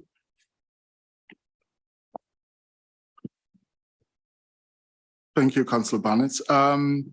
Yes, so the initial submission, when the application was submitted, it included the conversion of the lean-to outbuildings that you're referring to, converting them to additional units. That was there was an objection on that proposal from the conservation officer. On the grounds that it would impact on the non-designated heritage asset, which is just the wall. The buildings themselves, it's important, I think we did mention this on the site visit, that they are being used for storage as part of the wider site. I did refer to the original permission, which converted all the grounds, Inglewood House, and the buildings within the grounds into that extra care use. So they can use them as they are. I mean, at the moment, they are not proposed for development as part of this application that's been taken out. But yeah, certainly if members feel that that should be a condition, you know, it can be debated and included in as far as they are within the applicant's blue line, which is the same land ownership. So we wouldn't have any objection if members think that a condition along those lines is required. Councillor Kerr. Thank you, Chairman. Question for Mr. Dowding, I think.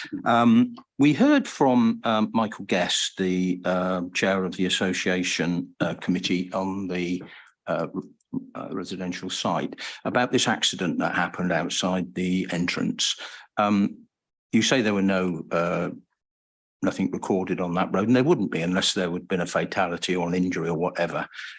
Could you just maybe elaborate whether a part of that assessment of that road address that T-junction, and what the findings were with the increased traffic? I know you said you used your computer model. I just wonder whether or not display lines were adequate.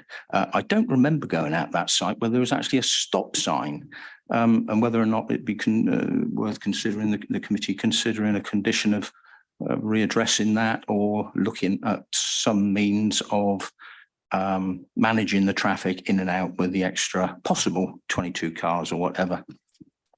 Thank you. Yes, thank you. The access was originally assessed as part of the original application. There has been no material change to the access since the original application has been approved. The only thing that has changed along there is obviously the vegetation has grown, and we have very recently actually been in contact with them over the state of the verge and the hedgerows and vegetation in the area, following comments from them over the use of an illegal mirror opposite the entrance to the site. So we are in communications with them about the fact that they really ought to be maintaining the access back to how it was originally, and that's ongoing. It's not part of this application, it's just a separate matter. The accident that was referred to by the residents, we are fully aware of that. It was a non-injury accident. It involved a motorist who was being extremely impatient and decided to overtake another car, which then resulted in two cars meeting and the van, unfortunately, going up an embankment and landing on top of the car that it was trying to overtake. Fortunately, there were no injuries. Yes, we have assessed the road in terms of accidents. We've assessed it in terms of vehicular movements. We've certainly assessed it in terms of construction traffic, hence why the haul route is the route that it is. It is also the same haul route that was used during the original building of the site. The laybys are being enhanced and repurposed as part of this. So yeah, we have no concerns, but obviously Audley themselves are responsible for their own access, for maintaining their hedgerow. And we have stressed to them that it'd be a very good idea at this point to actually do some maintenance along there. Thank you. Just to follow up there, Chairman, if I may. Yeah, I'm not too concerned about your survey of the construction traffic and other traffic that's covered. No, my concern was purely on the entrance and exit of that site, whether we can or even allowed to consider putting a definite stop sign there. So, you know, residents are compelled to stop as a part of the highway, the road, what's it called, the highway code, to stop, look left, right before they come out onto that road. At the moment, I don't think there's anything, not even a give way, is there? Believe it or not, stop signs need special permission. It's not a sign that we can't put up stop signs or insist on stop signs being put up unless we have Department of Transport approval for them. Basically, the Department of Transport say that if you have to put a stop sign up when it should be a gift way, you need to look at your access to improve it. So yeah, by all means, if they wish to put a gift way sign up, gift way markings, they can do that within their own bell mouth, and they can come to us and ask if there's any improvements they want doing it. In assessing the entrance, we have no concerns with it as long as it is maintained appropriately. All members done on this one? I have one or two questions myself, not many. We have spoken this evening about this application being a net zero development. Various people have managed it. People have managed PV and heat source heat pumps as being the way, seem to be most of the way of generating the power to achieve that. However, nobody, well, certainly the applicant didn't know whether there was storage, and I can't easily find a reference to energy storage. So I'm struggling to understand how, the statements are being made, which is great, but what about confidence do officers have, because you mentioned those two things yourself, Mr. Motawi, that this really is a net zero development and will actually, be able to run its heating, lighting, cooling, et cetera, from energy that it generates itself? Thank you, Mr. Chairman. Yes, the submitted proposals in terms of energy generation is a sustainable zero carbon a proposal, and the other measures as well in terms of the heating and hot water through the air source heat pump are considered to be zero carbon or low emission schemes. As indicated in the report, Mr. Chairman, most of the measures for sustainability have been moved to building regulations. Unfortunately, we have to be reliant on the developer to come up with a scheme that achieves the council's objectives of zero carbon. Based on the measures that are indicated in the report and put forward, we consider that on balance, it is an acceptable scheme in terms of sustainability and achieves policy CS15. So this is the part of CS15 that we can't really enforce to do residential rather than commercial, yes? Yes, that's correct. The commercial aspect is the BREEAM, which we have a BREEAM condition which seeks an excellent rating for the pavilion, which is the non-residential aspect of the proposal. Yes, these measures are with the residential part, as you rightly say. Thank you. Thank you very much. Do any other members have any further clarification of officers? If not, we'll begin debate. Oh, it's interesting. This you started this off now, Chairman. We still don't know then. We still don't know then whether or not there's battery storage. Yeah, but I mean, from what I've heard, and we'll move this straight into debate. But what I heard there was basically it's something that we can't control anyway. No, they don't have to deliver net zero in this case because we couldn't enforce it. Okay. But so the storage is an information point. So anyway, opening up to debate. Who would like to kick off, please? Councillor Gaines. Codling, sorry. I've done it again. Thank you, Chairman. I'm concerned about this use or as a C2 residential units, which it talks about dementia care, but the applicant was saying that actually the majority of the people, or that's how I read it, were not C2 residents. So how do we make sure that actually they are, that we're letting policy, lapse because it's a C2, not a normal residential? I'm not sure I'm not using the right terms, but I'm concerned that it's just going to be general housing for older people, and as Councillor Vicker said, with quite a lot of money. And it's actually being given on a C2 use. So I am concerned about that. Okay, well, we're in debate, so your concern is noted.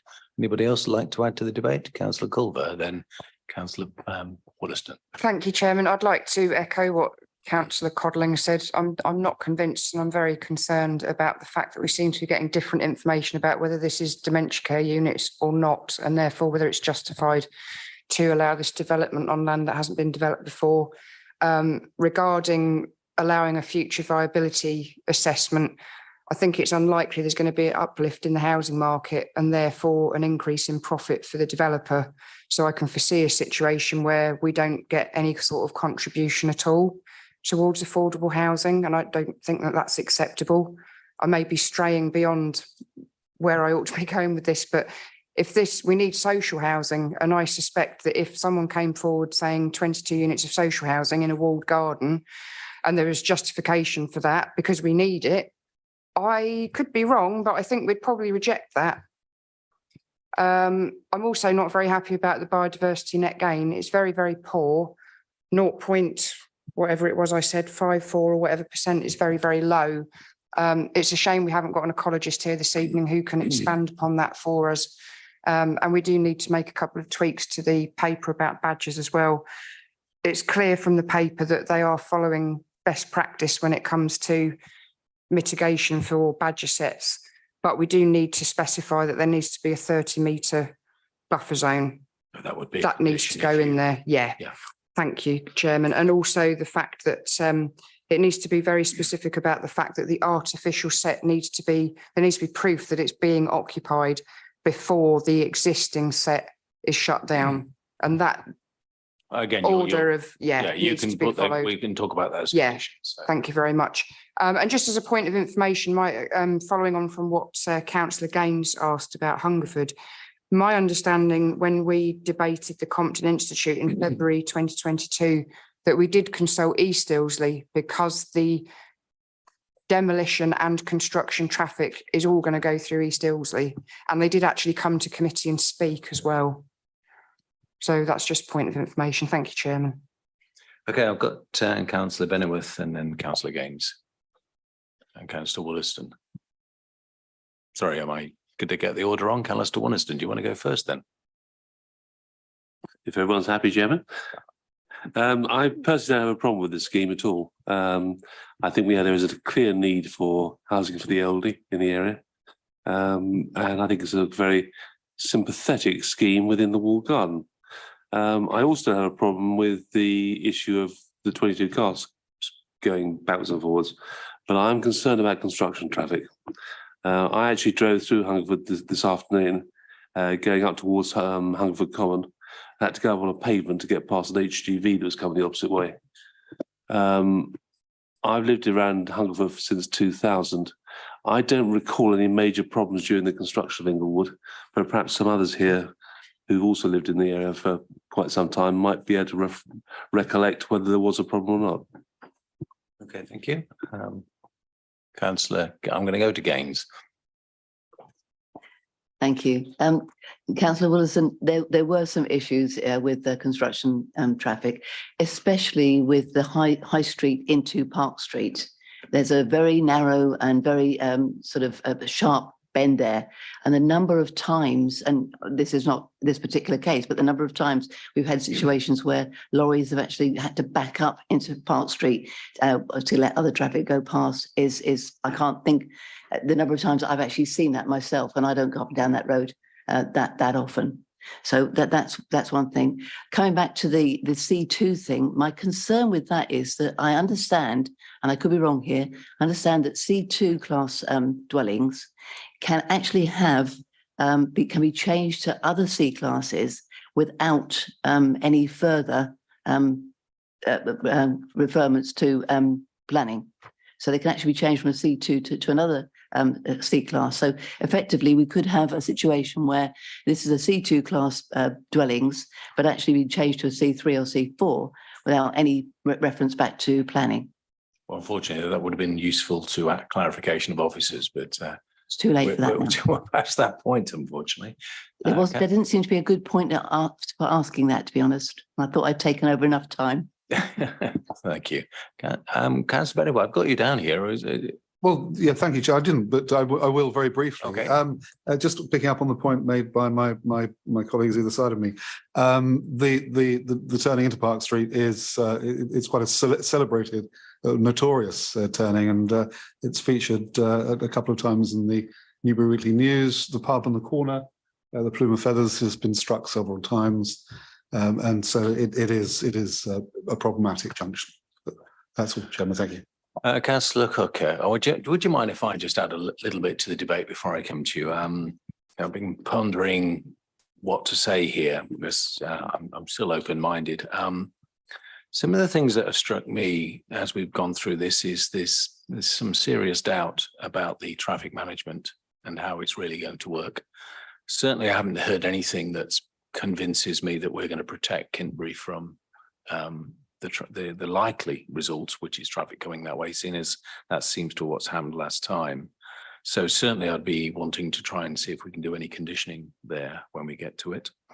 But also, when I think back to what was presented to us, it was, oh yes, we're a great company. We take great care of our assets and we do a really good job. The initial work done at Inglewood was many, many years ago, and this is the next phase of work within the walled garden. So that means the walled garden really hasn't been even looked at. Let's take just the 4 years that were that was mentioned by the applicants. So they haven't touched it for 4 years. So I'm struggling to connect. We take great care of our assets with the actual taking care of the asset, and we hear from the highway officers, and we don't care about edgeways and the splays in and out either. So it starts to build a case, and then we think about, well, you know, it's dementia orientated. No, it's not dementia orientated. And it starts to build a picture of how much are we looking at within the application can we actually rely on. So I put that concern out, and I'm hoping in the debate someone can put my mind at ease. But as the debate has gone on and as the presentations have gone, I've become more uneasy about what something I had thought would be, oh yeah, we definitely need that kind of thing. Let's see how we can make it work. But I'm not sure I'm there anymore. So anyway, that's just my add to the debate. Councillor Hooker, Councillor Barnett, and then I think we need someone to propose something one way or the other, please. Thank you, Chairman. I've looked at this and I've listened to the arguments, obviously, and I take on board everything that's been said tonight. But with regards to making decisions on the committee, it's done by policy, and I cannot see any reason not to approve this with our current planning policies. Over and above that, this does make good use of what is really a redundant area of interest and the opportunity to renovate that. This development doesn't encroach on the AONB, and certainly due to the wall. And we've not discussed at all the pavilion. It's one of these applications where it's not actually mentioned. But again, I think that will be a good asset for the residents. And as I understand it, it's on a previous pavilion site. It's in a slightly lower ground. I didn't ask the question on the site meter whether that ground was going to be raised to accommodate the pavilion. But anyway, the position of it, I've got no problem with it at all. Counter to Councillor Culver's statement and thoughts that there won't be an uplift on this development, and more likely won't be any payment. One could also argue that there will be an uplift and there may be a payment. So, I mean, that sort of nullifies that somewhat to consider. And with regards to the objections from the residents, I can understand that. If I was on there, I guess I'd say, you know, do I want another 22 houses? Is it going to dilute the services possibly I'm going to get? I appreciate their concerns. And with regards to this extra expenditure, is it going to dilute our funds for maintaining the existing facility? That's not a planning issue for us to consider. The other objection, of course, was from the neighbours, and the lady made a very good case on the adjoining property, albeit quite a way away. But her main concern didn't seem to be the ongoing traffic once the construction was finished. Her concern was of the residential traffic once the build out was done, but obviously the construction traffic, which you have shown a concern with, and I think a lot of us have shown a concern with. But I think we've got to have some confidence in our highways engineers. They've looked at this. They do have some data from the previous development to know what will go on, and I think they can be controlled by condition. We should have the construction plan, travel plan to look after that. And it's not inconceivable. I mean, I know constructions locally, certainly just over the border in Oxfordshire, where a light development's going on, where signs go up, no construction traffic. Now, if that's the case, then there'll have to be a police intervention and make sure that very early on, any contravention of that is dealt with. So that's my thoughts on this, and as I say, I think we'll be difficult to not go with this. I'd be interested to know, sure it's in the officers' minds as to where this might go if it did go to appeal. Thank you, Chairman. Councillor Barnett. Chairman, members, right from the offset of reading the papers to the visit over to the site and also listening to the fors and against from the various different speakers tonight, as well as obviously around the table. I'm still very much it's in the balance in my view. I can see a lot of positives. I like to see sites being renovated. I like to see sites being upgraded, and I like to see them tidying up. And I can see the opportunities there of actually getting this site to more respectable parts. And of course, it would benefit for the existing residents as well. But I also see the downside of where I feel that we probably as authority will not be getting the right benefits as what we deserve and the correct and appropriate mix that some of us members would like to think as well. So I'm sorry, I'm not proposing either way. I'm still very much in the I think that was some zero of no proposers so far, but I'm going to ask Mr. Till to clarify the situation with C2, and then I'll come to you, Councillor Wollaston. Thank you, Chairman. Members, forgive me for interrupting your debate. I do need to make some clarification over what are potentially misunderstandings that might have presented themselves through the officers' presentation and the committee report. So in terms of the definition of extra care, members will note that in your update sheet, there is a definition of extra care provided. That's the government's definition of extra care from the National Planning Guidance. The definition of extra care is, in my view, compliant with what is proposed on this site. In respect of dementia care, members, I apologise. I feel that you've been fed something of a red herring in terms of dementia care, because really what we're talking about in terms of dementia care is accommodation capable of providing for dementia care. The reason for officer supports for this application is for extra care provision. Now that may include dementia care, it may not include dementia care, but your officer's support would be given to it regardless. And that's because of the need for extra care provision and because it makes viable reuse of a heritage asset. Now, in respect of the concerns regarding whether we would be receptive to this proposal, whether it's come forward as 100% affordable housing site, for example, members, I would remind you that we have a rural exception site provision policy for exactly that purpose. Now, this proposal, if it was to be brought forward in its hypothetical sense, might be compliant with that policy. It might not be compliant with that policy, but that isn't indicative of what the planning balance issues are in this case.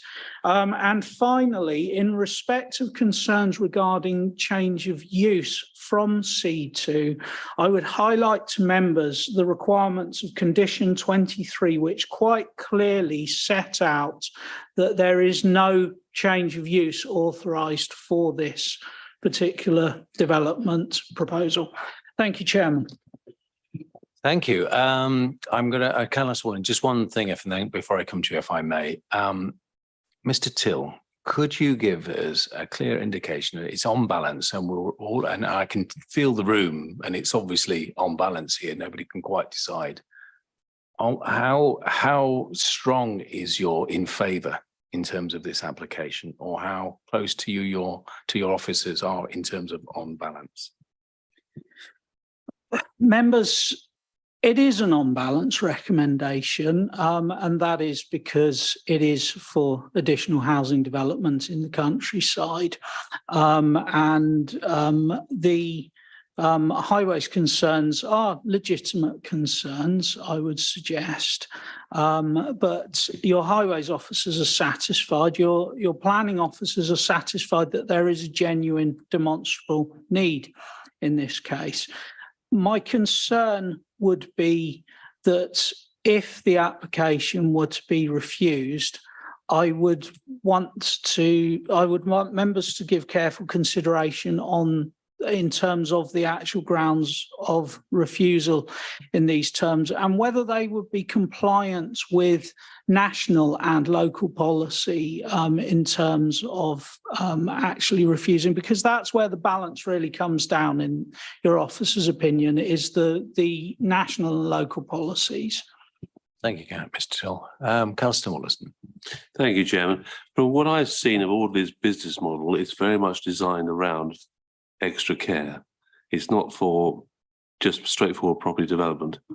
So to my mind, this is a useful use of a heritage asset, and I'm minded to propose that we accept officer's recommendation, subject to any additional conditions we might want to apply. Right. And we have a proposer. Shall we ask for additional conditions at this stage, or shall I go for a second first?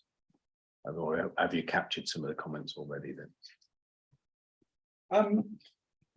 Chairman, the additional conditions that had flagged already in the debate for me were that Councillor Culver had expressed concern in respect of a 30-metre exemption area around the badger sets, and to ensure that a survey was conducted to secure that the new artificial badger set had been occupied before the existing badger set was stopped up. I don't recall any other conditions, but members, please advise me if you have more. Okay, I'd certainly like to, if we can't have a stop sign, a give way sign added as a condition myself. And also notices from along the Kintbury route that seems to be used saying this is not the route, or no construction traffic. Sorry, Councillor Bennyworth. Thank you, Chairman. I'm just wondering whether we could condition a higher number of charging points. To me, 3 does seem a very low number. Well, we will certainly we'll put that as a condition and see what the officers say, depending on how the vote goes, etc. Is there anybody else, any conditions that they can think of, given that we have a proposal to approve the planning application at the moment? Yes, Councillor Clark. Going back to your point, Councillor Abbs, about the potential for a battery or something in the units, talking about sustainable energy storage. I had a look through the sustainability report, couldn't see anything in there. Maybe it would be better to have some clarification on that as well as part of approval. Okay, Councillor Culver's got one, and then over to you, Councillor. Are we able to condition 10% biodiversity net gain? Can they revisit that? Right, Councillor Kerr. No, I was just going to go back on Councillor Clark's issue, which I mentioned on batteries. That presumably, Mr. Till, would be a building regs thing, isn't it? Like oil tanks. We get down to a completely different discussion then of citing and all back that. to querying the officers, so that's just say what conditions we'd like, and then we'll figure out whether we can apply them or not. Do I have a seconder for the proposal? Councillor Hook is willing. Okay, so we're going to go to a vote. We've. Oh, sorry. Yes, could he's still writing that. Chairman, if you could just bear with me, I'm still noting.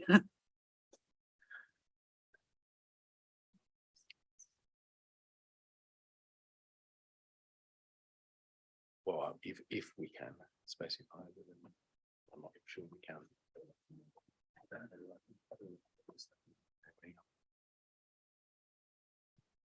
Sorry, everybody, bear with us. It's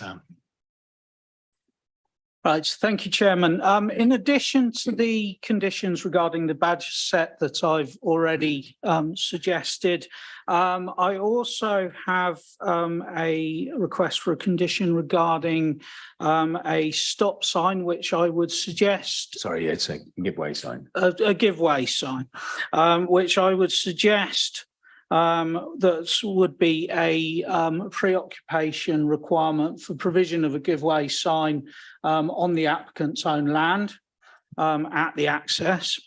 I have a request for notices regarding no construction traffic to be routed on the haulage route through Kintbury, which I would suggest as a condition should take the form that no development works above ground, no, not above ground level, no development or demolition works should take place without the provision of details from the applicant setting out that in liaison with the local highways authority and Kintbury Parish Council, how signage will be provided through Kintbury Village in respect of the haulage route not being diverted through there.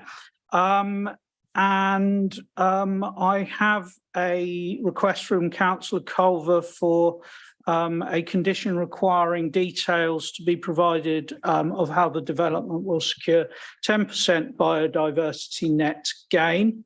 And I would suggest that that would be a preoccupation condition. Then there is a condition requiring detail to be provided of additional electric vehicle charging points. Members, are you able to suggest a number of additional electric vehicle charging points beyond the 3 that we've requested, or would you prefer to leave that to officers' discretion to negotiate? Oh, may I suggest something, members? There will obviously be a capacity issue with the wiring on site. So to whatever, leave it slightly open-ended, but basically to whatever the 3-phase delivered on site is capable of supporting, a maximum of 6. So in other words, don't make it overly onerous, but to at least take as much advantage without asking them to rewire the whole place. So that would be to the capability of the on-site infrastructure and to a maximum of 6 electric vehicle charging points. And again, I would suggest that those should be provided, the details should be provided prior to occupation of any dwelling on site. I think finally, a detailed sustainability statement confirming how the electricity infrastructure associated with the solar panels and the ground source heat pump will be provided to ensure that zero carbon can be provided on the site. I like that. Councillor, look at you. Yeah, thank you. I'll just go back to Councillor Barnett's point of access, the wall. There's no condition on there at the moment. They're talking about lifting it over the top. There's no condition on that wall at the moment, or just a consideration of whether we should say no destruction of the wall to get access to there should the frustration come of so I can't see you're going to dig through that existing door, those existing doors. Mini diggers only, yes. So we Councillor Barnett. I think Councillor Scott valid point, but also on the back of that, I think it's also important that we make sure, we make sure that the actual working hours are appropriate of what our normal standard hours of what's it, 7:30 to 5:30 daylight hours, I would imagine, in winter, and obviously Saturday morning and no Sunday or bank holidays, correct?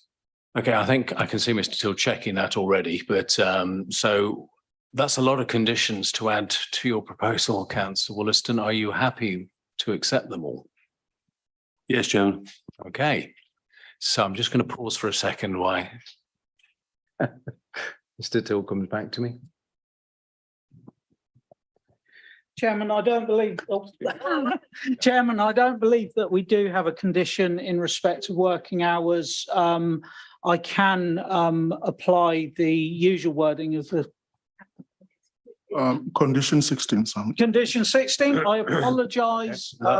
Thank you. Surprised if it wasn't there, to be honest, but okay, well, with those conditions in place, a proposal and a Confirm the second. wall went down because Mr. Till was busy. Did he put the wall issues down? If everybody considers that's okay. Well, I'm not sure how we condition, please don't destroy the wall. We're making Mr. Till think this evening. Members, we have a construction management plan condition. Can I suggest that an addition to that construction management plan can be made in respect of construction methodology to avoid damage to the historic garden wall? Okay. Are we there? Are we still okay with all the conditions that we've added? Councillor Hooker, you're seconded. So can we go to the vote, please? Would you care to conduct the vote? So all those in favour of the proposal, can you raise your hands, please? And those against? Okay, so the motion's carried, permission's been issued. And I abstain, just to be clear. Right, well, thank you very much. I'm not sure anybody, yes, you are still here, so look forward to seeing the result. Do we need a rest break, everybody, or are we okay to plough on? We have only done one this evening and we're going to take a test break. So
You're live again. Thank you very much. We're going to move on to what was item 3 on the agenda, but is now item 2, and the application for a dwelling in Newbury area. So let me have a look. I seem to have lost my place again. I think I've done that. Here we go. Ashmore Green. So yeah, we just had the comfort break, so that's fine. I don't think I need to repeat any of the previous things, so we're going to go straight into asking Ms. Toms to begin the presentation. Over to you. Thank you, Mr. Chairman. If we could just wait for Mr. Till to share his screen of the presentation. Okie dokie. Thank you. This application has been called because the council has received more than 10 letters of objection. The material planning considerations relevant to the application that are raised are in objection. The impact on neighbours in terms of privacy, overshadowing, disturbance during works due to self-building taking so long, overbearing to neighbours. Present day build is different to what was previously approved. Size of house, it seems too big for the plot and appears to loom over the neighbouring house on the downhill side. Not built in accordance with approved plans. Roof tiles don't match surrounding area and stands out. Highways, vehicle movements, because the house is so big.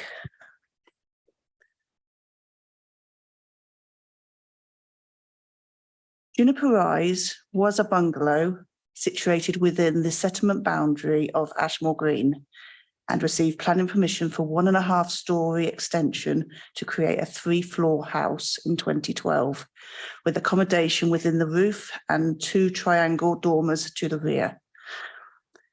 The property was situated within the northeast part of this small hamlet, within a row of a mix of bungalows and 2-storey houses of varying style and materials.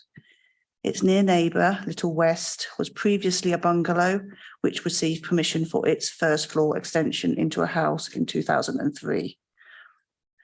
This application seeks to regularise works which are not in accordance with planning permissions from 2012 and 2022, as well as non-material amendments from 2013 and 2020. The amendments include the raising of the roof bridge by 32 centimetres over the approved plans, which is just under 3 bricks courses from 1.05 metres to 1.38 metres. This was given in the update sheet, which was clarified by the agent following his following the site visit on Thursday.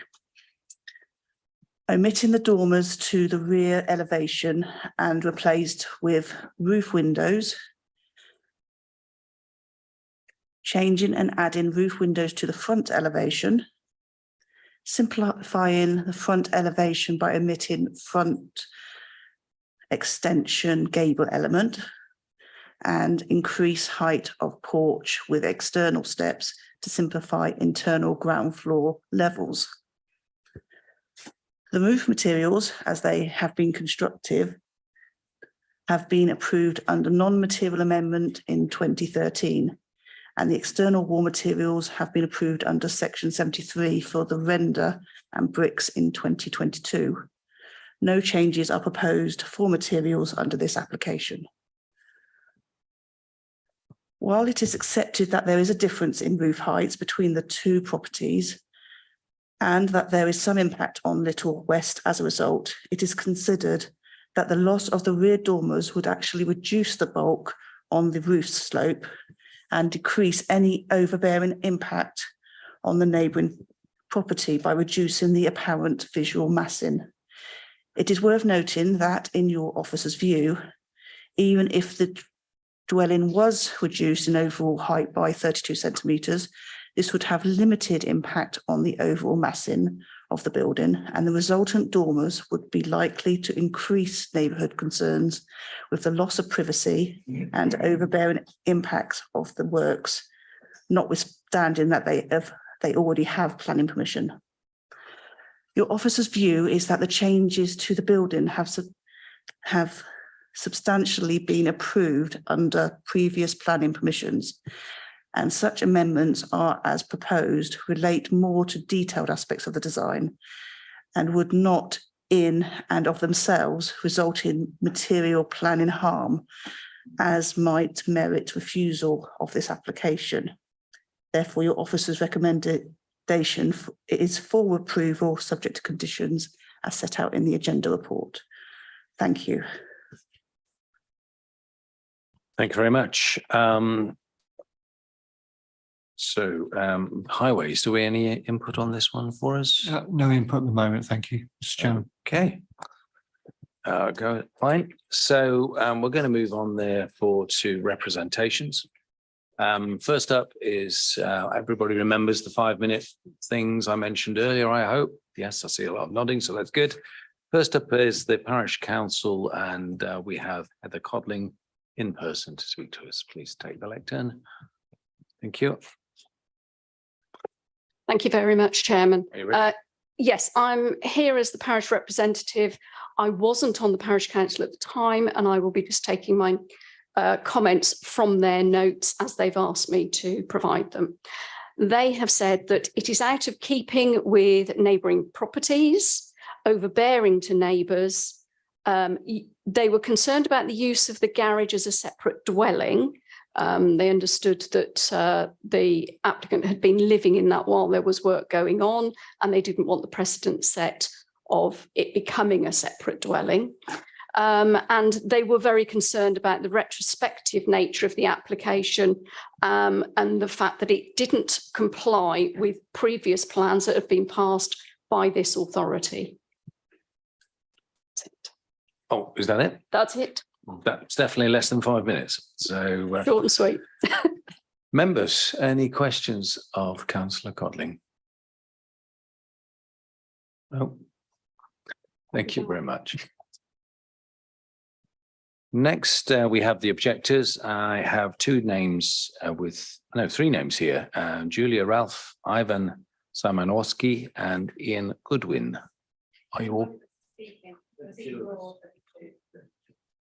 Sorry, but just the two of you.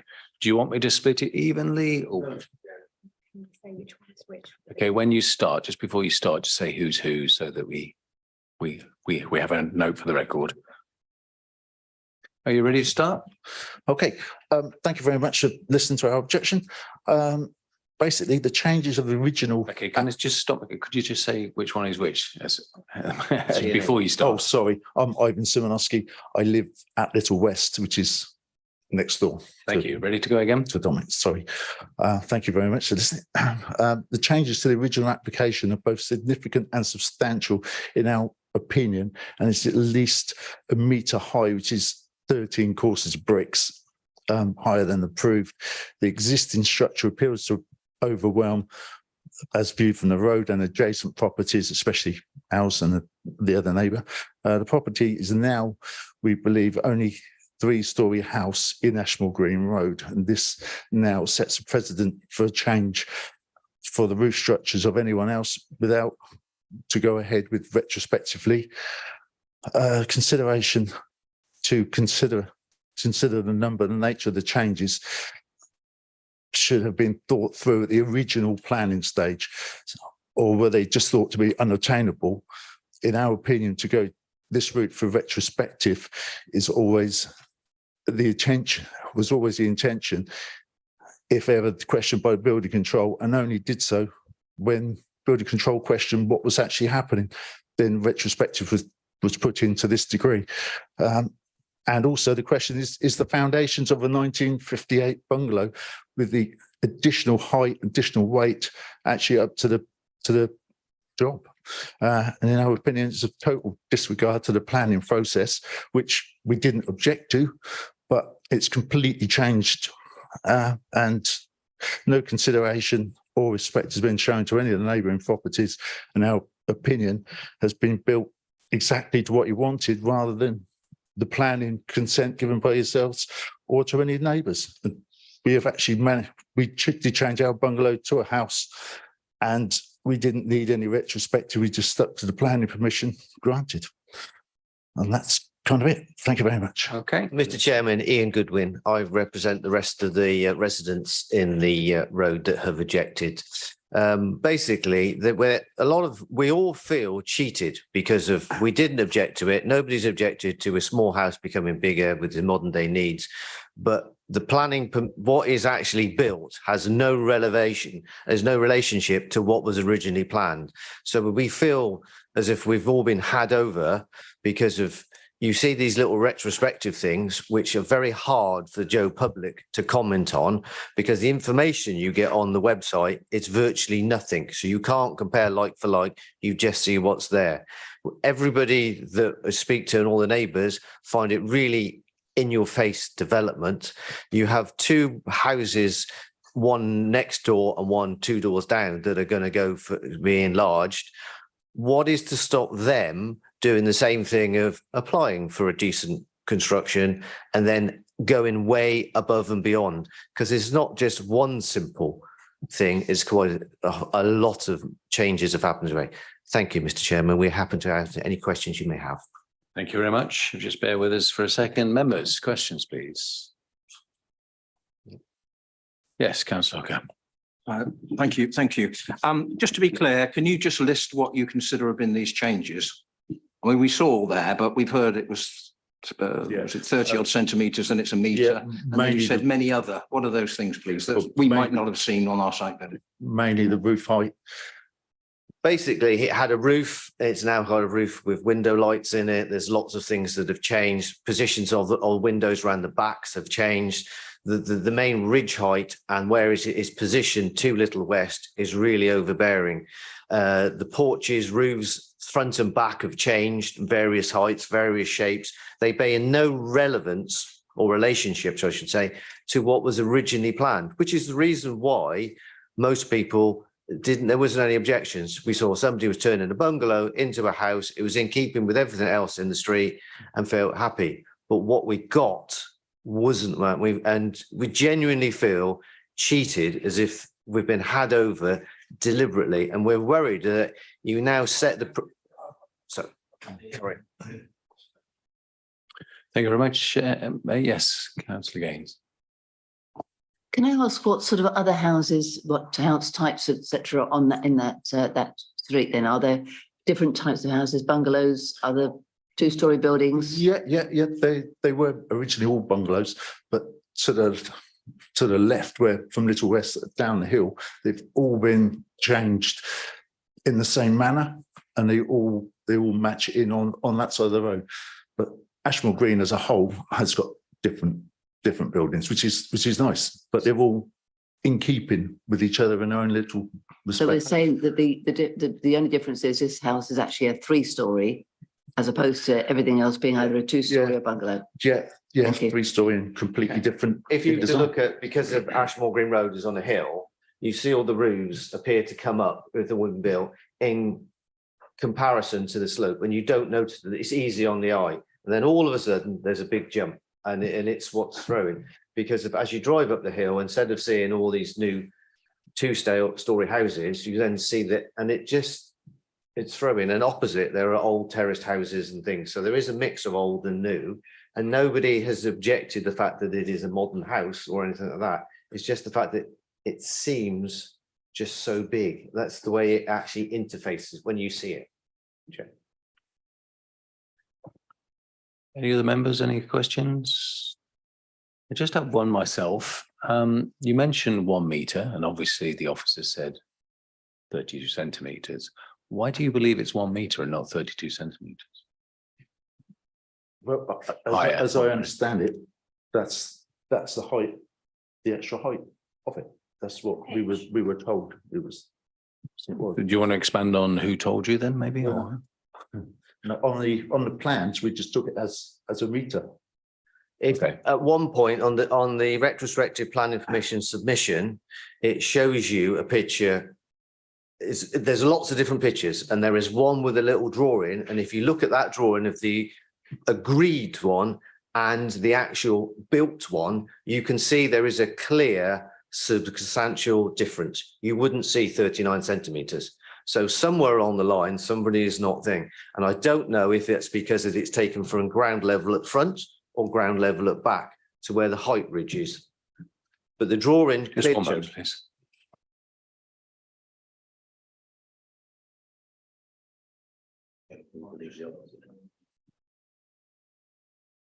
Yeah, okay, we'll see clarification from the officer, I suspect. So any other members wish to ask any questions?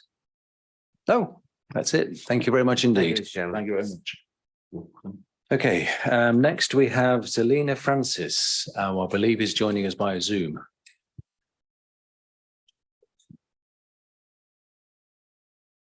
On her way, right.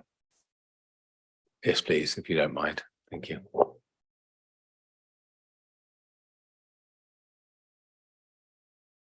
Should be with us now. Okay, just give her a second or two more. Yeah, here we are. Good evening. Yes, good evening. Thank you very much for having me. You followed up until this point, you know you have 5 minutes maximum. Absolutely. I will do my best to keep to that. Are you ready to start? Yes, I am ready to start. I had prepared some slides and didn't realize that I wasn't sorry, allowed no, to share them. If I may refer to some of the pictures that, that the planner has shared, that would be helpful, please.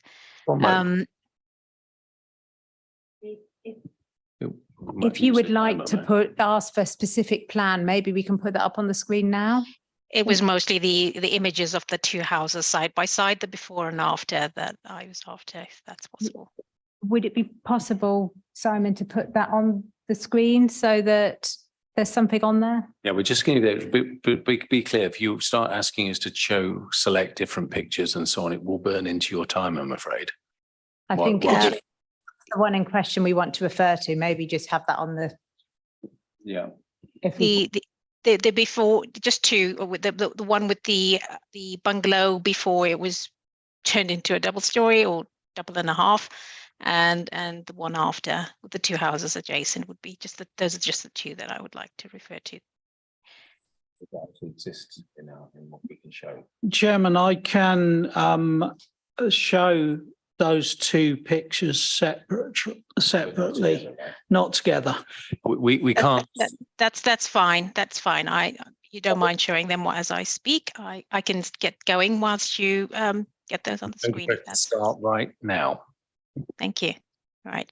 So my name is Zelina Francis. I lived in the bungalow on the left-hand side of the Juniper Rise property for about 7 years. I no longer live there, but I do pass that street every day on my way to and from Cold Ash, where my daughter goes to school. Have known the neighbour or the owner of Juniper Rise for a very long time, and have understood him to be a very upright and honest and suitable neighbour, keeps himself to himself. So I also attended the the parish council session that was held on the 14th of March, and was actually quite surprised to hear some of the objections that were presented about the property being overpowering and overshadowing, because street view, if you looked at any one of the street views, the property looks very, very similar. It's very hard from the front of the street to see the difference between the two properties. So that angle, for example, gives you the correct view. If I was to walk through the issues that were raised about, in the first instance, the roof height. That's not apparent from the street view, from the naked eye. The chimney flow between the two chimneys. Again, I did computational fluid dynamics from an engineering standpoint. I don't see any obvious obstruction between the flow that would obstruct the flow of the two chimneys. If you were to look at the tiles, and from what I understood and saw off the plan, the tiles are in keeping with the tiles on the opposite side overlooking the Juniper Rise property. And if you were to look at the plot sizes, I think the planner did show, I think there's one objection that says the house is too big for the plot size. I think the appearance of the property, although it's a 2.5 story, the appearance is really the same. It looks marginal difference in height that you can only see when you're touring the house on the inside that it's got the 3rd story, because it's almost like a loft type floor on the 3rd level. But from the outside, it's not looking like it's 3 physical stories. So I think that there's a little bit of an overstatement. I attended, as I said, the parish council session. I was quite disappointed to hear some of the personalized attacks at the owner of Juniper Rise about his personal circumstances and whether, you know, he should be owning a house that big on his own, which I felt was quite unfair. And I think that maybe there might be some emotional motives and some exaggeration behind the apparent overpowering, because at the end of the day, the Juniper Rise was overpowered by its neighbor for the 7 years that I was there, and probably since it was extended. And if you look at the images clearly, it's actually the neighbor is actually overshadowing Juniper Rise in all of those images, and the sun comes across and the shadow falls across Juniper Rise most of the days, winter or summertime. So I think there's a little bit of distortion of reality to try and make a negative point there, a bit of traduce. From my personal opinion, I think those were the key points that I really would have liked to make, and just to reinforce the support. I know that the owner has been trying very hard to build his dream property for some time, and I would support maybe considering objectively his any errors or omissions as innocent errors as opposed to deliberate and misleading. That certainly wouldn't be in keeping with the character as I've known it. Those are the comments that I would like to make. Okay, thank you very much. Just before we get members' questions, just to be clear, this committee can only look at planning matters, not anything else. So what was said about other people here, that we won't be looking at any of that. We are simply looking at the planning matters that has brought to us this evening. So members, clarification from the supporter. Anybody, any questions at all? I'm afraid we have no questions for you. So thank you very much for your presentation. Thank you, sir. Thank you, councillors. Okay, next we have the applicant/agent. I believe Duncan Mathewson, the agent, is here this evening. Is that correct?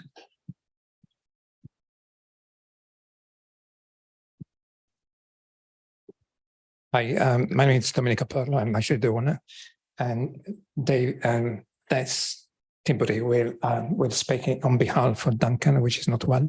So sorry, I've only got Duncan Matthews and as the agent down as speaking this evening, nobody else. Yeah, Duncan unfortunately is ill, so he's not going to make it. So he asked somebody else to step in and write his statement. One second, please.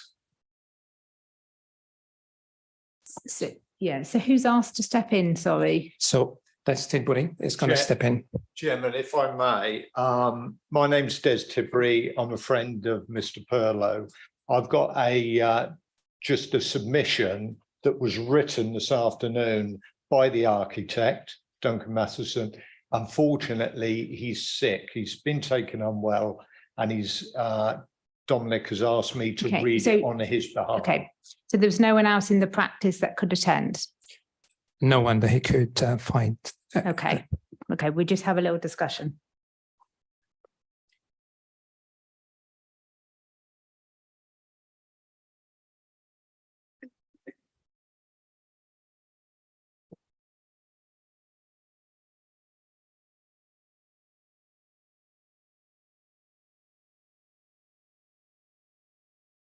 So members, to allow this breaking protocol, we'll have to suspend standing orders to, as we know, you're supposed to register to speak in advance and so on and so forth.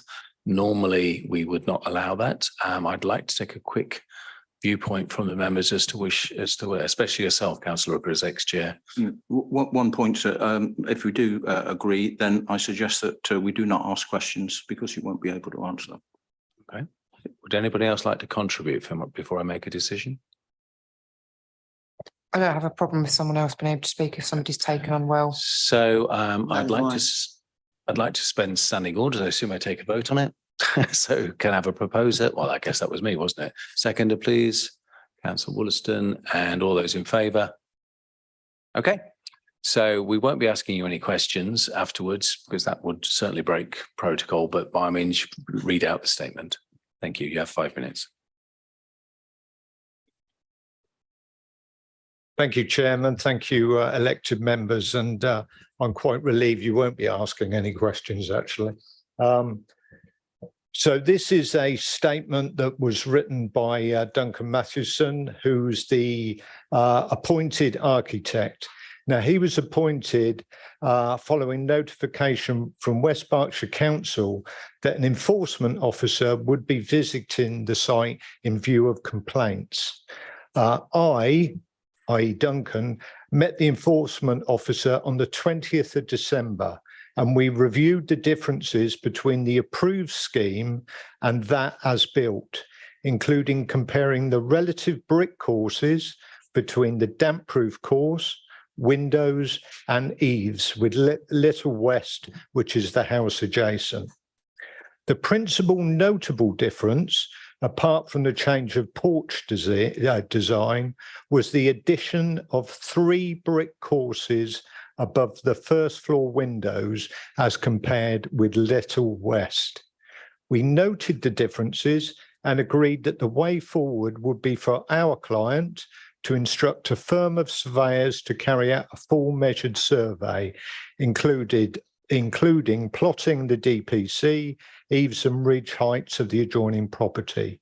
Initial survey drawings were completed in January, and we proceeded to compare these with the 2012 approved planning application drawings. As you are aware, Juniper Rise was originally a bungalow with bungalows on either side. Consent was granted in the early 2000s to extend Little West by the addition of a first floor.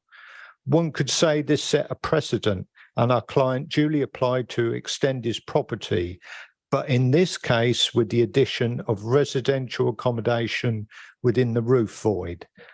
The consent remained extant with the construction of a garage, also part of the approval, and work subsequently commenced in 2022, with our client adopting the same brick coursing and decorative patterning to match the adjoining property. The addition of additional brick course at first floor level to accommodate deeper floor joists, together with 3 brick courses above the top windows, is the only difference. The latter was required by the engineers to accommodate the bottom chord of the attic trusses and to incorporate heavy-duty lintels over the first floor windows due to the loading. Having said the foregoing about the additional brick courses, the principal difference in ridge height is due to the difference in the existing floor levels. The survey indicated the ground floor level of Juniper Rise to be 630 mil higher due to the rise in the ground levels than Little West, and the finished ridge level to be 0.95 metres higher. It is clear that the drawing prepared by the original draftsman in 2012 has the elevations incorrectly drawn by just under a metre with respect to the ridge height. However, he did show on the west elevation a comparison with the fascia and eaves of the hip roof of Little West, indicating the difference in level of 1.05 metres. So the relationship between the two was actually correctly portrayed. As previously stated, the applicant took the adjoining property as his blueprint, as it were only introducing additional brick courses where structurally required to do so. In essence, the overall height difference of Juniper Rise as compared with Little West is just 320 mil, about the height of an A4 sheet of paper. Finally, I would add that Juniper Rise sits to the north of Little West, and consequently, there can be no overshadowing. I trust in the light of the foregoing that members will accept this explanation and vote in accordance with the officer's recommendations. Thank you, Chairman. Thank you very much. I'd like to reinstate standing orders now, please. Could I have a proposer? Councillor Wollaston and Councillor Benowith, I assume seconded. All those in favour? Okay, and we resume. Next we have the ward member, and again I have Councillor Codling in person. Councillor Dick is down here, has indicated he may provide a written statement. Do we have such a thing? No. Okay, so Mr. Dick didn't want to make representation this evening. I assume not. I haven't heard from him. All right, thank you. So. And you know the score by now, Councillor Codling? I do. Ready? Thank you very much. Right. I was approached by residents at Little West and also Old Oak, which is the bungalow to the other side. Little West was obviously developed from a bungalow into a house some years ago. And that has happened. That was a row of, I think, 6, maybe 8 bungalows. 4 of them are already now houses. The others, I assume, over time will become houses as well. I think the biggest concern is that this was approved as a 1.5 story increase, and it appears now to be a 2-story. I would contend that you can see the rooms in the roof from the road, and it is quite tall. And this, I'm speaking perhaps with knowledge because I live in the village. I've been approached by a lot of people who live there, and I'm representing their views particularly. The property, Old Oak, is still a bungalow, but with a roof space. They have a window that is on the same side as Juniper, and they're now saying that it is taller than they were expecting, and they're now going to be looking at putting another window in, but on the front of the property. So they're concerned about their overshadowing. There are very few properties in the village that have 3 stories, and certainly nothing else along that road. It sets a precedent that others will possibly go the same route. And as previously has been said, there's a mix of houses, old, new, and lots of different styles, but this one does stand out. And really, that's the extent of neighbours' comments and people that have come to me as ward member. That's it. Okay, thank you very much. Members, any questions of the ward member? No, I have one. You mentioned, well, we've now heard shadowing, no overshadowing, and you're clear there is overshadowing, but you're referring to the property which is currently a bungalow to the north, is that correct? Yes. Right, and but do you know if that person is in support or objecting these days? They would have objected, but they were working away and didn't see the notice. It went up and it came down within its normal time. He was away, didn't see it, unfortunately. So your feedback to us on this evening as ward member is that that person would be objecting? Yes, he would have been, and if he'd have been here if he'd have been able to, he would have been here tonight. Okay. Right, I think that clarifies well, I think wait for officers to clarify. Any other members have questions, please? No, in that case, thank you very much. Yeah. All right, thank you very much.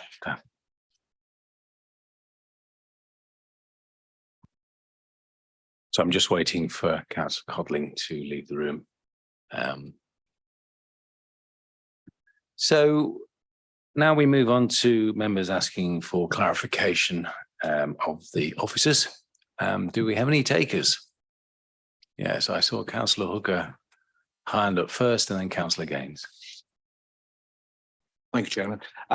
If we could go to drawing number 22101.102B, and this is the one that we looked at whilst on the site. And obviously, information has now been submitted which counters this drawing, because if we look at the east elevation drawing there, we see a dotted outline of the approved house.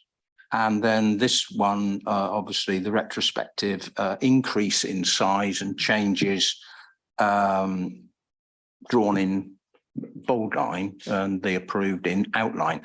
Now, the argument is all about, and we discussed this on the site meeting, that effectively the roof was higher from the Velux window up to the ridge tiles.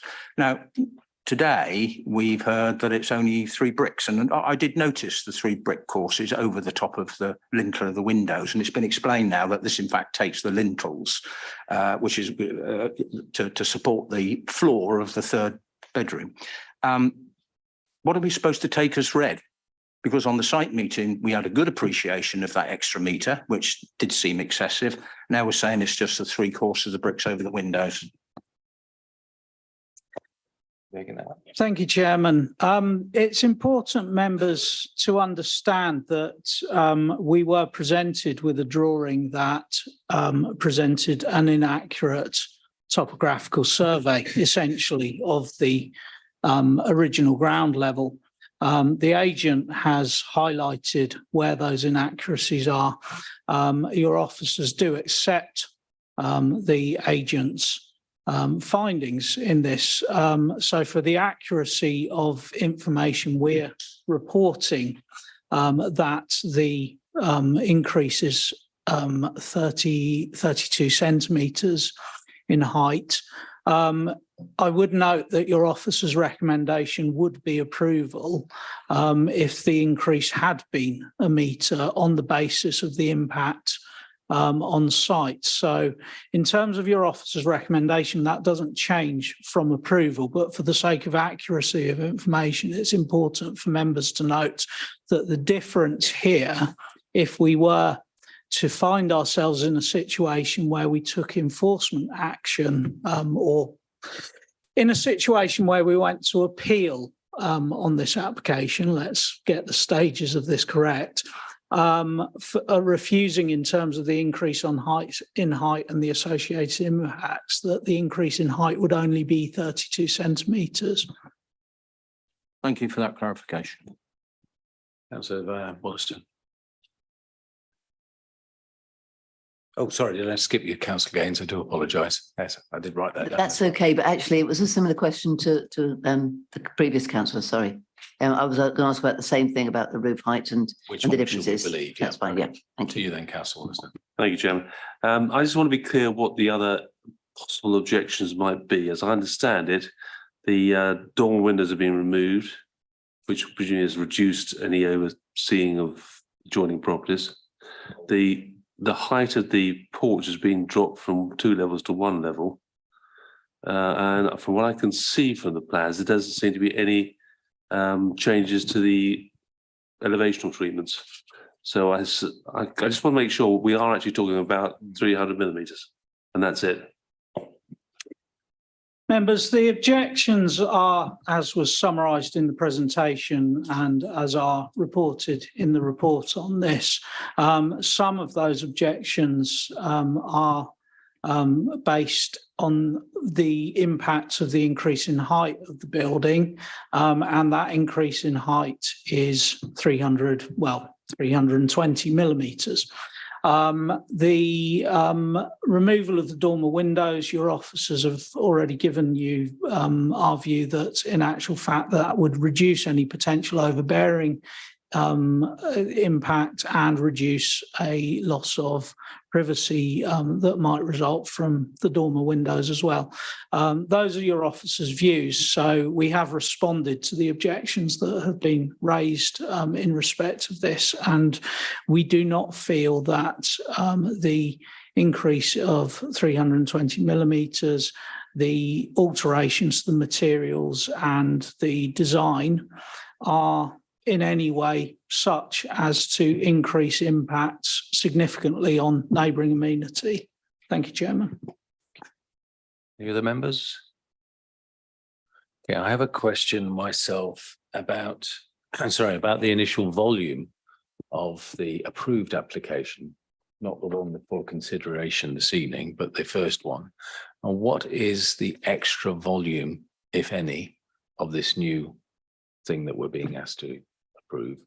And can I get a comment on whether, if it had come through at this new volume originally, would officers have been minded to approve that original in its current state? I can't really answer the volume, I'm afraid. That was not something that was brought up in the previous application, and as it's in settlement, it's not something we normally would put together in this case. If it had been in the countryside in 2012, then it would have been by volume.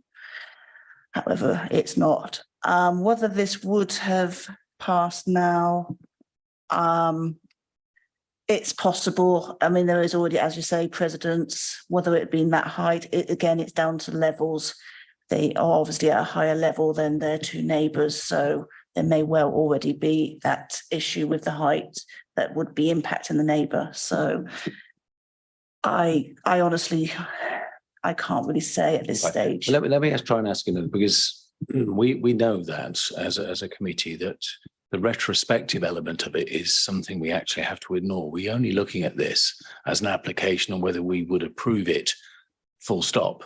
You know, we're not, now, one of the considerations normally when we're looking at this is the design and appearance within the street setting. Yes, we can talk about materials and so on. That's all extra things.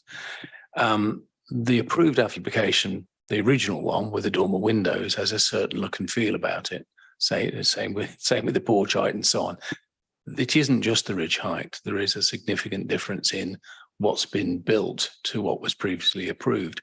And I'm just wondering, I'm putting out, I'd like officer comment on it, or if you can answer the question, but then maybe I'll raise it again in debate as to whether as members we would have approved such a thing that looks like this. But you first, please, Donna.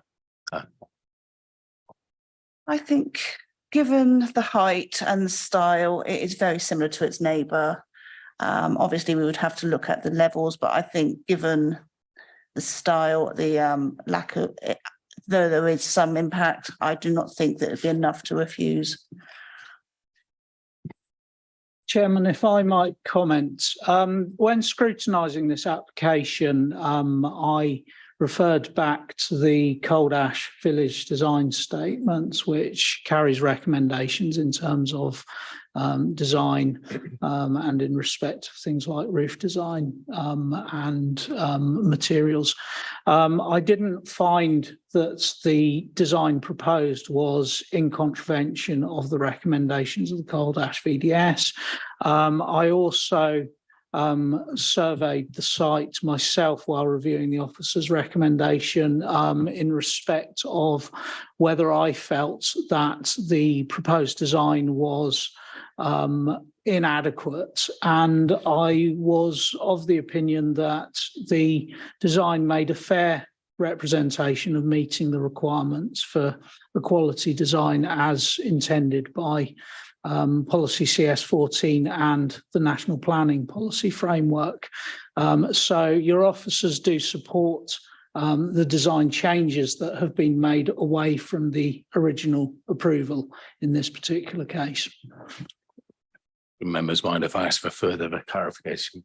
Considering that if this were to be approved, we set a new volume standard for the 8 bungalows being upgraded, does it naturally follow on therefore that the neighbour, when they decide to move their bungalow, it can be another increase in volume, and the one after that? And at what point is it too much? Chairman, I should remind you of the case officer's comment that this is in settlement, and I respect that precedent and the out of settlement assessment criteria of proportionality are two different things, and we are here talking about an issue of precedent. In terms of the assessment of any subsequent application, a subsequent application would have to be assessed in terms of how it matched the street scene. Now, in this particular case, we've made a decision in 2012 that a certain amount of increase in size of the building matched the street scene. But I should point out that we are quite a long way down the road from 2012 here in terms of, in particular, national policy specifically referring to quality design now. We do have supplementary planning guidance on design. So I would expect that any proposed development would meet a high standard of sustainable design as per the requirements of the policy. And I wouldn't necessarily suggest that the 2012 permission would have been granted against current assessment criteria, because I do believe those assessment criteria are tighter by reflection in national planning policy. Does it there not follow, therefore, that as this is a new application in 2023, that will be following current guidelines, not previous guidelines? In that respect, the fallback position of the 2012 permission is a material planning consideration, and members would have to be satisfied that there was a demonstrable and high level of additional visual harm associated with the new design as opposed to the original approved design.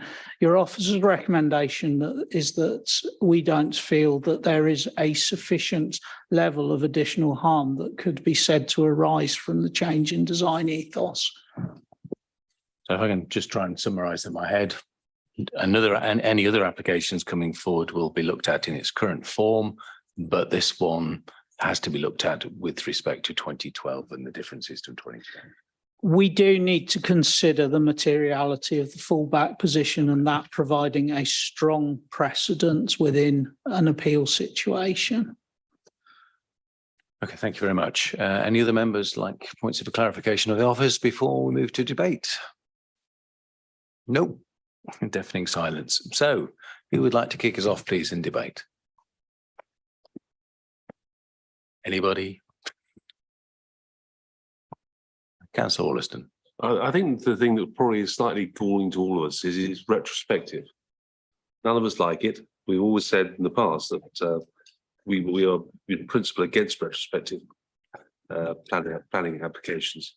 That said, I don't think the change in the elevational treatment or the height of the building is significant enough for us not to follow officers' recommendations. Okay, thank you very much. Anybody else like to contribute? Councillor Hooker, and then Councillor I'll come in there. It's funny how your mind is changed, and this is when we come to committee, you should never come predetermined, because following the site meeting and seeing the drawings, and having viewed the house from the front, and having viewed the house from the rear, the neighbour's rear, I had great sympathy with the neighbour. Now, drawings are submitted, and no disrespect to the neighbours or any lay people who are not architects or deal in architectural drawings. What one sees on paper, then when it's built, is sometimes not what you're expecting. Now, when I went round there, I thought, yeah, a metre, looking at this drawing, a metre above the Velux was excessive. And it did look a monstrous building. Now, the agent has come back with and agreed by the architect to say, no, the drawings were wrong. In fact, when you look at this, because it was discussed about these three courses above the window on the site meeting, now I can see why they're there. Unfortunately, one can't argue against this application because it's not a metre. Now, one looks at it from the road and you look at the transition of the roof lines, it still seems excessive to me from the bungalow then to the one next door that's been built from a bungalow to this house. And then the next one, it does seem to be quite a rise.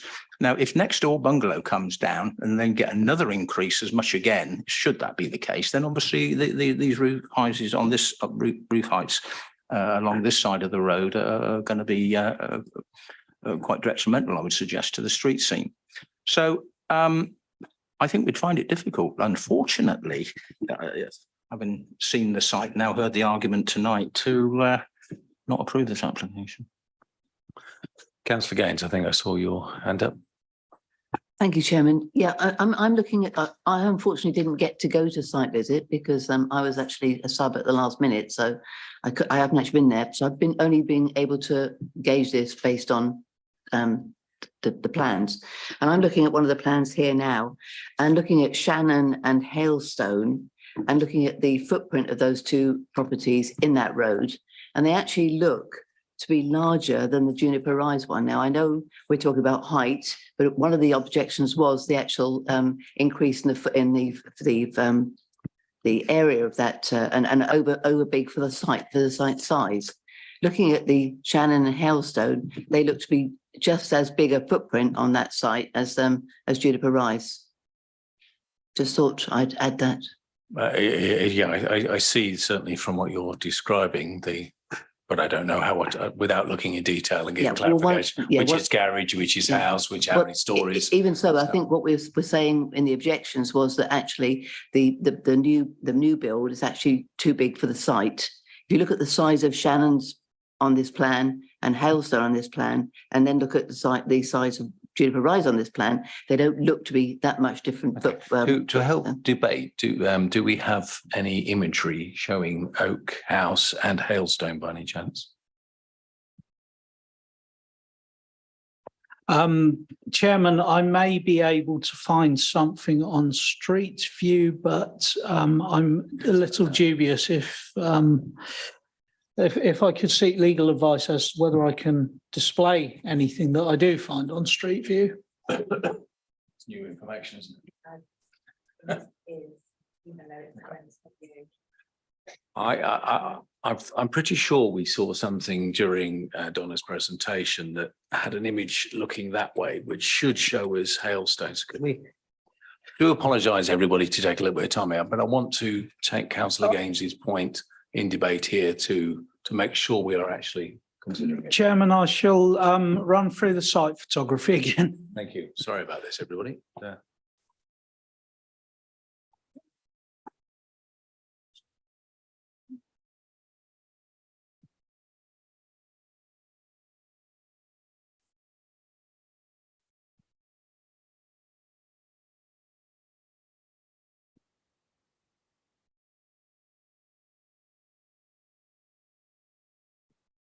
This is where we need AI to do it all for us, right?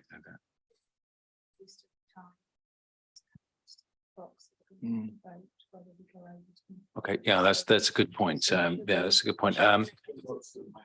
Thank you very much. Well, Councillor Barnett, do you want to make that point then? Well, in view of one other item to be discussed, we're now 9:45. We're not quite there yet. So it's 3/4 an hour. So the question I was going to ask, does the officers think we could actually get through another application in 3/4 an hour? As chairman, I don't think we can. We'd have to defer the 10 o'clock rule, won't we, and ask for extension. Well, as chairman, without asking if I'm allowed to say, I don't think we can. I will look to my vice chair. I would concur, Chairman, in the fact that this is an important application. It has a high profile. I know Compton Village are obviously very concerned about this, and I think it ought to be seen that this committee gives it full. So we don't think we can do that in 45 minutes, do we? No, I do agree. So I think we are not going to extend the time. Yeah, I don't know. I feel we'll have to be mindful of how quickly we get through this item because we might have to extend it to finish this item. Depending. Yeah, I'm confident we'll get through this one. We'll discuss it again in 10 minutes. Maybe. Okie dokie. Right, where were we? Oh yes, debate. We were waiting for pictures to come up. Here we go. So that's showing us Oak View to the left and Hailstone further north. Is that correct? Or am I looking at the right property?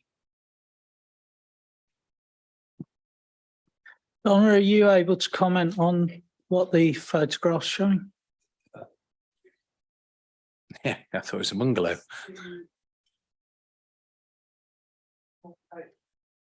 So, Donna, we can't quite hear you. Could you use your mic on, etc.? Thank you. Apologies. Yes, this shows the two properties that are north to Old Oak, which is to the right of the bungalow there. So Councillor Gaines' point about the footprint of Hailstone and Shannon is a valid one then, really. It's a similar footprint to Juniper Rise. I think. It looks like that is a 3-story building as well.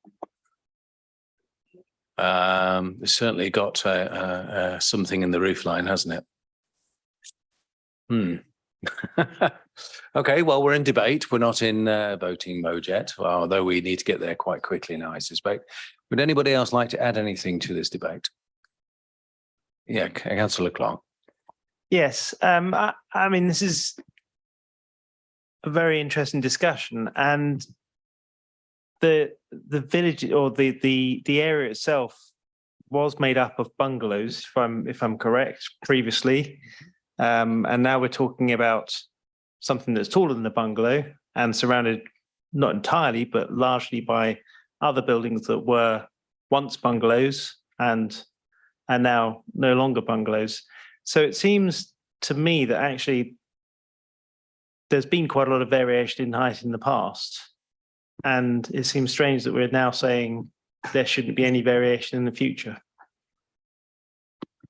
Just a point. Okay, thank you. Does anybody would like to make a proposal one way or I the think other, what we're please? addressing here, Chairman, is the retrospective aspects of this development over and above the approved, with due respect. So we're just looking at not the future or whatever. This is looking at the indeed. where the builder's gone over and above what he was given approval to. Ideally, I'd like a proposal one way or the other. Has anybody made their mind up yet? I'll go with approving with the officer's recommendation. Okay, and is there any conditions that we can think of that we'd like to add before we have a second and go to the vote? No extra conditions? Yes, Councillor Gaines. Sorry, that there are no other changes to the current plans, basically. So there's nothing else added from the plans that are actually here now. Yeah, and I am keen to ensure that is the case. Although, if my observations have been correct, there on the plan, this plan here, down in 201B, I think it is, no, 102B. No. It shows a window which would definitely overlook the neighbours, and I don't want this going through with the possibility of that window being put in afterwards. That one there.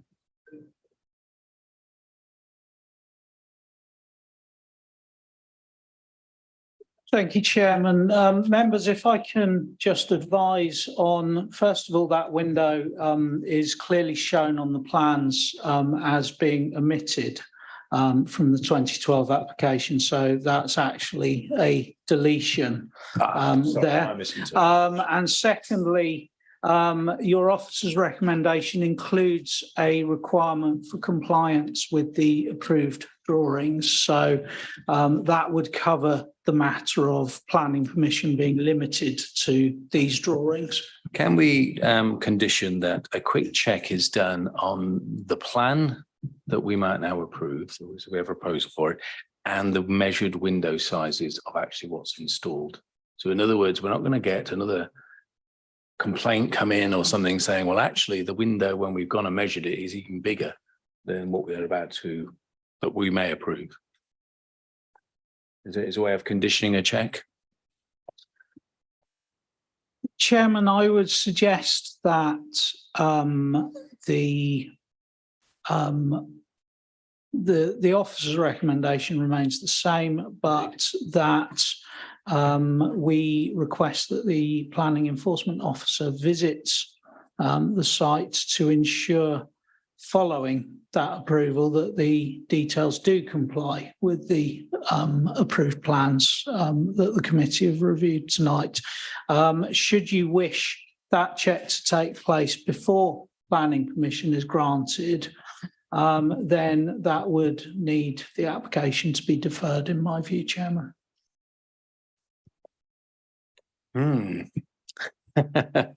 I think those that visited the site will understand the window that's of concern to me.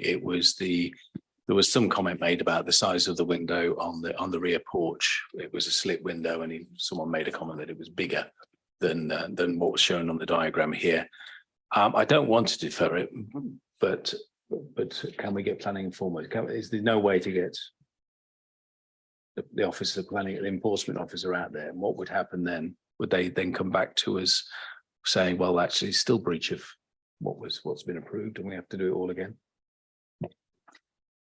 Chairman, if we were to discover that further works had taken place since these drawings were submitted that weren't in accordance with the submitted drawings, then the applicant would either have to put that right as a result of an approval, or we would have to reconsider the item on the basis of a set of revised drawings. I would suggest that officers have had discussion with the planning agent, who has provided some reassurance that the window that members were concerned about is actually the correct size. Fine. Okay. Then all I'd be interested is a quick check afterwards. We have Councillor Ruston, are you seconding? Excellent. Can we go to a vote then, please? Okay, so this is for approval of plan and permission. So those in favour, can you raise your hands, please? And those against? Is there any abstentions? So one abstention and everyone else for. So the permission's been granted.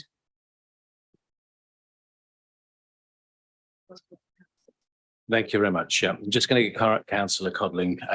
As we thought, it's now 6 minutes to 10. We're not going to get through the Compton application. So thank you very much for your representations.